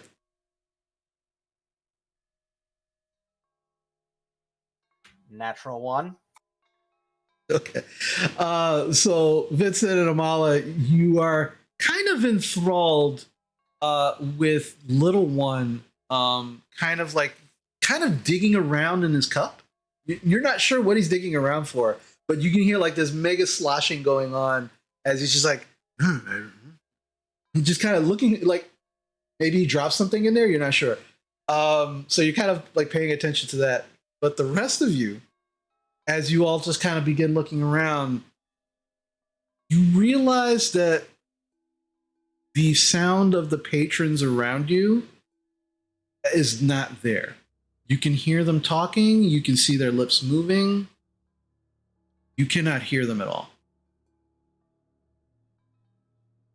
And as you're just kind of like looking around and you start getting confused, like, oh, I'm sorry. I cast a spell around us to keep our conversation private. That's good. It's second nature to me. I apologize. I forget that sometimes seekers don't. Some seekers come not fully prepared for all of the things that we do here at Candlekeep. Yeah, I know that. Yeah, some people. I look right at Drovar. Just you. But Irony, and Irony reaches into his robe and pulls out a scroll with this wax seal on it, and hands it to, just holds it out for somebody to grab. I will take it. Okay, Basha, you take it. That will grant you entry through the Emerald Gate. Whatever you do, do not break the seal. If the seal is broken, then that will no longer grant you entry through the Emerald Gate into the actual library proper. You will just simply hand that to the guard at the gate, and then they will allow you the access that you require. Irony will be your guide through the library. Continue as long as you are satisfied with the work that he's doing. Oh, absolutely, yes. But yes, you'll be absolutely. Now, I am the individual that will be looking over your dragon eggs. So at some point in time, I would like to sit with you and gather as much information about these eggs as possible. You could also pass this information to Irony, and Irony would be. But what I absolutely do require from all of you at this moment is your permission to evaluate and study the eggs. I promise you that they will come to no harm. But in order for me to make assessments, along with the information that you give me, I do need to actually conduct some tests and observations upon the eggs in order for me to give you more information. I'm fine with that. Yeah, I'm fine with it. As long as no harm is coming to them, that is fine. No, Yes, I agree. absolutely not. And I know that you will get this information later, and you probably don't want it right now, but my only advice is I would not do any spells or anything that might have a negative effect on things. We have found that the eggs are they're affected by magic. So I don't know what I'm trying to say. Just whatever experiments or whatever studies you're going to do from this point forward until we can talk to you further about it, don't put anything on it that might be negative, because we have noticed it affects the color of the eggs. Interesting. Yeah. Yes. I mean, we should probably at least say where we found them and what color Yes. they were when we got them. Yes, we should be honest about that. No, They were I will need you to be as forthright as possible with Right. the information. Yes. And if you want to actually do this now, you can actually just say, you give them is there anything that you hold back? No, I don't hold anything back unless anybody looks at me weird or kicks my foot or something. I'm Okay. honest. Okay. Now, yeah, I'll tell them everything about like the bonding and like how my handprints are now in them from magic. I don't really know, but How I've been singing them to sleep. We weren't sure if we should be putting coins with them for a hoard or not, so we did. So Yeah. there's coins there now. We don't know. And how Anyway. we had 3 eggs. One got very damaged. Now we only have the 2. Okay. And as you begin kind of giving that information immediately, much like the first person that you met outside of the gates, he does kind of wave his hand, and a piece of parchment and a pen, a quill just apparates in the air and just begins scribbling as you're talking, almost basically taking dictation with all of the information that you're giving. And when you're done, just kind of nods, and the whole time is not making any has not made any facial features, has not reacted to anything that you've said, just seems to be taking it all in. And once you're kind of done, you say that you are, kind of motions and it disappears. Very well. Once I have any relevant information, I will make sure to pass it on to Irony. If it's of a nature that we need to actually speak face to face, I will make myself available to you. But I promise you that they will not come to any harm, any actions of myself or anyone here in Candlekeep. I appreciate that. We appreciate that. Your magic item, and he kind of looks at you, Gorble. I've already began to talk with one of my colleagues, great reader Teles Savaste. His magic items are his specialty. He's an expert in magic items, their creation, how they are developed, also the history of certain magic items as well. So yours seems very unique. At an initial glance of some of our notes, we have not come across anything. I mean, you did mention something about possibly being a soul gem, but we don't have anything in our records that we could find immediately. So at some point in time, he will be making himself available to discuss and also to observe and possibly test your item to come up with more information. Irony will absolutely let you know when that will be. Tell him to be careful not to get sucked inside it, because it's very hard to get out if you do. Well, something doesn't want you in there. Yeah, it's really bad. Just warn him, just in case that's part of his trials. Well, if you don't mind me taking it now, we could speed the process up. And as you hand it over, make some motion, and you just watch as a small lead box appears, just apparates out of the air. He makes another motion, and the gem kind of floats to the box, goes inside, and then the lid closes, and then disappears. But all right, it is in a very safe place that should anything happen, it will happen somewhere else, not here. But once again, we do have the facilities to go through, to make careful observations and tests. And again, thank you for trusting in us here. This will absolutely make the process go a lot faster. We can also facilitate your entry into the Great Library. Probably, I mean, it is evening time.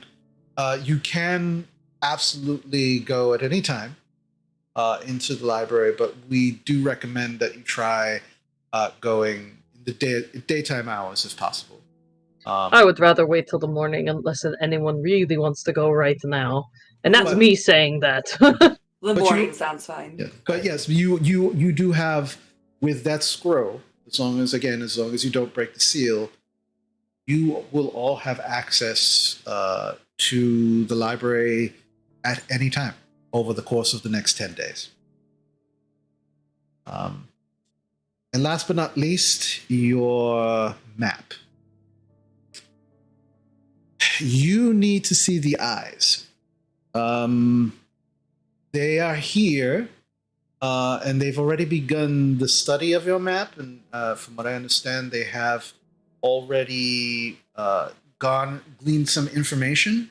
But unfortunately, within the last 24 hours, I'm getting ahead of myself. The eyes, that's what they're called. They are the eyes of Dania. They are investigators of the sort. And they have an open invitation to Candlekeep. We ask them from time to time for their expertise, but occasionally they also help us with issues that we might have within the library. And within the last 24 hours, we have had an issue, so they actually had to stop their progress on your particular map. You can meet with them in the morning, and they could probably explain what they found so far. But I don't think they've actually completed their study of it. But sure. But you can meet with them in the morning. And we will. Question: This problem that they've run into. I mean, I hate to volunteer all of us, but is it anything that we can help with? We have dealt with lots of kinds of problems. Kind of looks at you for a moment and just kind of looks at all of you, looks you all over. Well, when you speak with them, if you want to offer them your assistance, they could give you a better handle on where they're at and whether your assistance would be required or not. But I personally don't have any issues with it as long as whatever help you do give the eyes does not violate any of the Candlekeep rules, then by all means, we never say no to assistance. All right then. Well, thank you. Well, thank you. I mean, you gave Adjutant's Irony quite the list, which is not out of the norm. But some of your things are so unique. I had to meet you myself, especially the dragon eggs. We haven't had dragon eggs here in quite some time. This is very strange. We lead very interesting lives. Yes, we do. Yes, not the color changing thing. While that is strange, the fact that you just brought 2 eggs with you, and there doesn't seem to be a dragon following you. That's the strange part. That I'm very. Usually, dragons are very protective of their eggs, and they will go to the ends of the earth of the planet to find those who have taken their eggs and destroy them. That actually reminds me. You jogged my memory. If you would like to take notes, I had a vision about the eggs. Immediately snaps, and the parchment and quill pop up. And Molly will tell him about the vision that she had of them being like a almost volcanic area, and how the cult was digging for them and found them that way. Just the what she can remember of the vision. Yeah, it takes all of the notes, and as soon as you're done, and then disappears. It's good to know. Good to know. That actually, I was beginning to have some threads of what this possibly be. That actually coincides with that's fine. I will take a look at the eggs. We'll conduct our investigation, begin our experiments. We should have some more information for you soon, hopefully within the next few days. But please enjoy your stay. Adjutant Irony has already been instructed as well, because of your contributions to the library as well. All of your meals will be compensated for while you're here. So please feel free to order whatever you would like. Thank you. Thank you very much. You're very welcome. And again, welcome to Candlekeep. And I hope to have some good information for you soon. Enjoy the rest of your meal. A pleasure meeting all of you. And it was lovely meeting you as well. Kind of hops off the chair. You watch as Irony just kind of like very, very deeply bows. Just kind of bows his head back slightly. Good evening, good evening. Take care, little one. Little one who's like, good night, reader. And just continues to keep digging in his drink, got 2 fingers in his drink and just sloshing around. And as he kind of walks away, you slowly begin to hear the din of the people in the hearth just come back, and it's just very kind of gradual. As the reader walks away, and Mala's gonna nudge Drovar a little bit, like, so more steak and ale. Yeah. I was actually. Oh no, go ahead. No, I mean I think I'm full actually for now. I was gonna say, Drovar, you should hold on to this because I'm gonna get into trouble tonight, and I'm gonna try and get Imala into trouble too. Not Candlekeep trouble, like the fun kind of trouble. How about I hold on it? No. Oh, okay. Do you want to join? I don't know. I'm a very good wing woman. I'm just saying. What kind of trouble are you looking to get into? What kind of trouble? I'm gonna try and find you a very nice-looking dragonborn who does not say no, like the other guy did earlier. Drovar told me. We'll see what you can do. I'll let it's you. very easy. I'll just be like, have you met my friend? She is a champion. She won this competition. She fought very strong dragon and won. Like, I mean, it's just about how you phrase it, I can do this. It will work. What about for maybe Vincent over there? Yeah, Trying to Vincent, move the attention You off want of me her. to find you want me to find you someone? Why? I don't know, for fun. I ask that question all the time. Hey, it's like a 4-story tavern. Like, there's got to be like a bunch of people here. And they're all very interesting, I'm sure.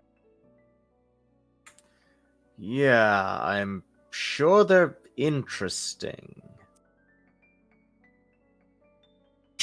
Well, I'm gonna take this and just he tucks it into his vest. It's like I'm just gonna keep an eye on this because folk imagine this is something people would love to see. So Yeah, probably. I'm just gonna head back to the room, spend some time trying to think about what I want it to look like. I guess.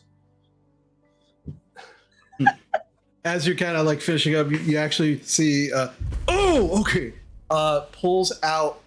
Finally, you watch as little one pulls out what looks like a small pair of reading spectacles. That seem to they seem drop like those in there. Yes, they seem like they fell in. And it's like, oh, it happens all the time. Got a tiny nose, doesn't stay on very well. And he just kind of like takes his shirt and begins kind of like cleaning them off. He's like, I'm just gonna put those away. I'm not doing much reading this evening. Just kind of tucks them in. Is there a smith or a metal worker in Candlekeep? Yeah, there was the smith on the way in. Yeah, it's the same building as the stables. Have you ever thought about having a chain attached to the glasses so they don't fall into That's a great idea. Thank you so much. I'm gonna do that. Not a problem. I'm gonna do that first thing in the morning. Thank you. That Not is a problem. You guys are the best. First you invite me over to sit and talk with you, and then you make thank you so much. That's amazing. Kind of pulls out the little piece of paper, starts writing stuff down. And then Amala, you're sitting right next to him, and you hear, Vincent is my favorite. Good. And it just kind of like sticks it back and is like, okay. Because he's just, everything he writes down, he's like reading and out loud, doesn't realize that he's reading it out loud. And Mala has a big smirk on her face and we'll tell Vincent later. Yeah. It's like, God, that's great. You watch as Irony has run over to the bartender and they're having like a very animated conversation. And then Irony comes running back over. He's like, okay, so I told Tal that the reader has given you compensation for all meals. It's all taken care of. Whatever you want to order for food and for drink and everything, it's all good. It's all taken care of. Because apparently you guys are like celebrities and stuff. So, because he didn't mention it, but they were kind of excited that you were the guys that kind of found the lost Mike. So, just between us, please don't say I mentioned it. Like, just mention what? I like you a lot. Okay. But yeah, so first thing in the morning, Emerald Gate. Hey. Okay. Yes. So, Sounds good. I'll meet you in front of the hearth. And then I'll take you to the Emerald Gate, and we'll go see the eyes first, and then we can kind of go from there. Sounds good. Okay, sounds good to me. All right. Yeah, they're kind of weird like you guys. Good. Like cool weird. Like really cool weird. They came with their uncle, which doesn't make sense because he's a dwarf and they're not. Like, so it's just weird. But I think you'll like them. They're pretty cool. They talk with me a lot, which is weird because they're super smart. Like they could be readers. They could be great readers if they wanted to be, but that's not what they want to do. you'll like them. They're like you. They kind of like they have the adventuring spirit.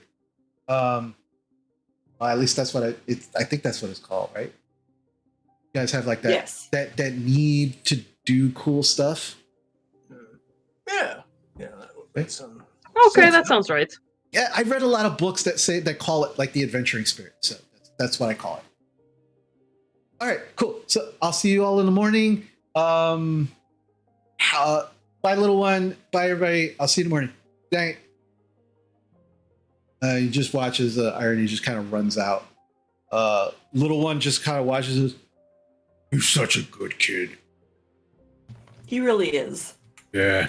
Seems nice enough. He tries super hard. He really wants to be a great reader when he grows up. I hope he does it. He's really nice. do all the great readers have their own specialties? Well, there's only one great reader. Oh, right. Well, I'm sorry. He wants to be first reader. Right. Okay. Yeah. There's 1, 2, 3, 4, 5, 6, 7. There's only 8 great readers. And then there's the first reader. He's the guy. He's the big head honcho. He's the guy in charge. And then there's the 8 readers. They all have like specialties, like they're experts in. You just met one. And then they have readers, like regular readers, and then the avowed are trying to become readers, and then you have the adjutants who are trying to be avowed, who want to be readers, who want to be great readers, and then somebody's going to be first reader. But anyway, yeah, I really wants to be a first reader. Yeah. I was just wondering if he has a specialty picked out. You know, if he gets to great reader, does he have something he really likes? I don't think he's figured that out yet. Oh. Because he reads a lot of different books. He recommends a lot of like the adventure books to me. I think he'd probably be better off as an adventurer, but he really loves books, so maybe not. I don't know. Kind of leans down towards you, Amala, and he's like, so you're looking for a dragonborn bait? Is that what your friend was saying? Yes, she was going to look for a dragonborn date for me. Well, I mean, there's a few dragonborn readers. They don't really come in here. The only other dragonborn that come in here are the guys that work in the bathhouse, but they don't usually come in until much, much later after everybody's pretty much asleep, because that's when their shift is over. Well, thank you for the information. I'm sure Basha will do what she needs to do with that. Basha's has been leaning over this whole time, just listening in. She's like, interesting information. I will tuck that away. Yeah. Well, funny enough, little one is leaning in, and it looks like he's trying to whisper, but he's still talking at regular, everybody can hear him. Thinks he's whispering, not whispering at all. He's like, all right, well, if there's, like I said, I've been here for 3 years, so if there's anything else you need help with or try and figure something out, let me know if I could help. Yes. Does anyone worship Leviatar? Because I'm gonna find them, because I need to blow off some steam. That's all I'm gonna say. I don't know who that is. Never mind. Never mind. The god of steam? No, you don't even ask. Nope. Drovar understands me. You get me. No, I don't get you. I just don't know what you're talking about. There's a big difference. Well, okay. All right. Is that anything like soon? Yeah, that's who I worship. Oh, you want to bump uglies? Laughed so hard I almost died. Yes. Okay. Well, I mean, Wait, is that what Basha was trying to find me? Yep. Mel just slowly puts her head on the table. Just. Well, I could tell you who all the single people who work here are. I don't know about the other seekers though, because they don't talk to Fair. me. Because some of them are married and they got kids. they live here at Candlekeep. The monks in the library part, they never come in here. I know that they exist, but they protect the actual library part. But yeah, if you're looking to bump uglies, I can point people at you and say that one hasn't been laid in a while. I wouldn't do that. No, I appreciate it, little one. Yeah. And honestly, I really do. But I think I will just do some sleuthing of my own. Okay. Well, I think if you need help, let me know. I Oh, think I'm sure. gonna go to bed. This is crazy. Mammal talk, I know. Like you always say. This isn't just this is human stuff. I'm going to bed too because. All right. Well, you know what? I like to get a chapter in before I go to bed, so I'm gonna go finish a chapter, and then I'm gonna do the same on my head off to bed. It was a pleasure just being with all you. You folks are so nice. You too. And I'll see you soon. Yeah. Thank you for everything, little one. We appreciate that you were able to come over and hang out with us. No problem. Gets up, puts the now empty tankard on the ground, picks up the chair, bye. Walks over to the fireplace, puts the chair back down, sits down, pulls up one of the small books and begins reading. I'm gonna grab Amala by the arm and be like, "You're staying with me." All right, I'm coming with you, Basha. All right. And as you await the late shift entering the hearth, as others are beginning to kind of move off into their various areas, whether it be at the hearth or at the house of rest, that is what we're going to call it for the evening. Yay. All right. Yeah. Awesome Good game, everybody. Good game, everyone. Awesome. Oh man, that was a lot of fun. You guys are in Candlekeep. Finally. Yay! I want to live here forever. Me, not just Basha, like me. I want to live there forever. I can't wait to learn all Awesome. the information. Yeah, so just as a reminder to everyone, next week we will not be having a Tyranny of Dragons session. We will be returning, I believe it's the 25th? Yes, the 25th. So hopefully you will join us on the 25th, where we pick up where we are leaving off, where the folks will be meeting with the eyes now that they've kind of got the ball rolling here at Candlekeep. It would be good to see where this all goes. Thank you to my amazing players. Thank you to all of you. I want to do some love. We got a lot of love this evening. Ocellatus Gaming, folks. We fucking love you, Ocellatus. Thank you for gifting a tier 1 sub to Kira27, who also followed us. Thank you for the follow, Kira. We appreciate it. Hope you enjoy not only what we've been doing. Thank you so much for the. I hope you enjoy the sub that Ocellatus has gifted you. Also, thank you for the biddies, Ocellatus. 400 biddies. Thank you so much.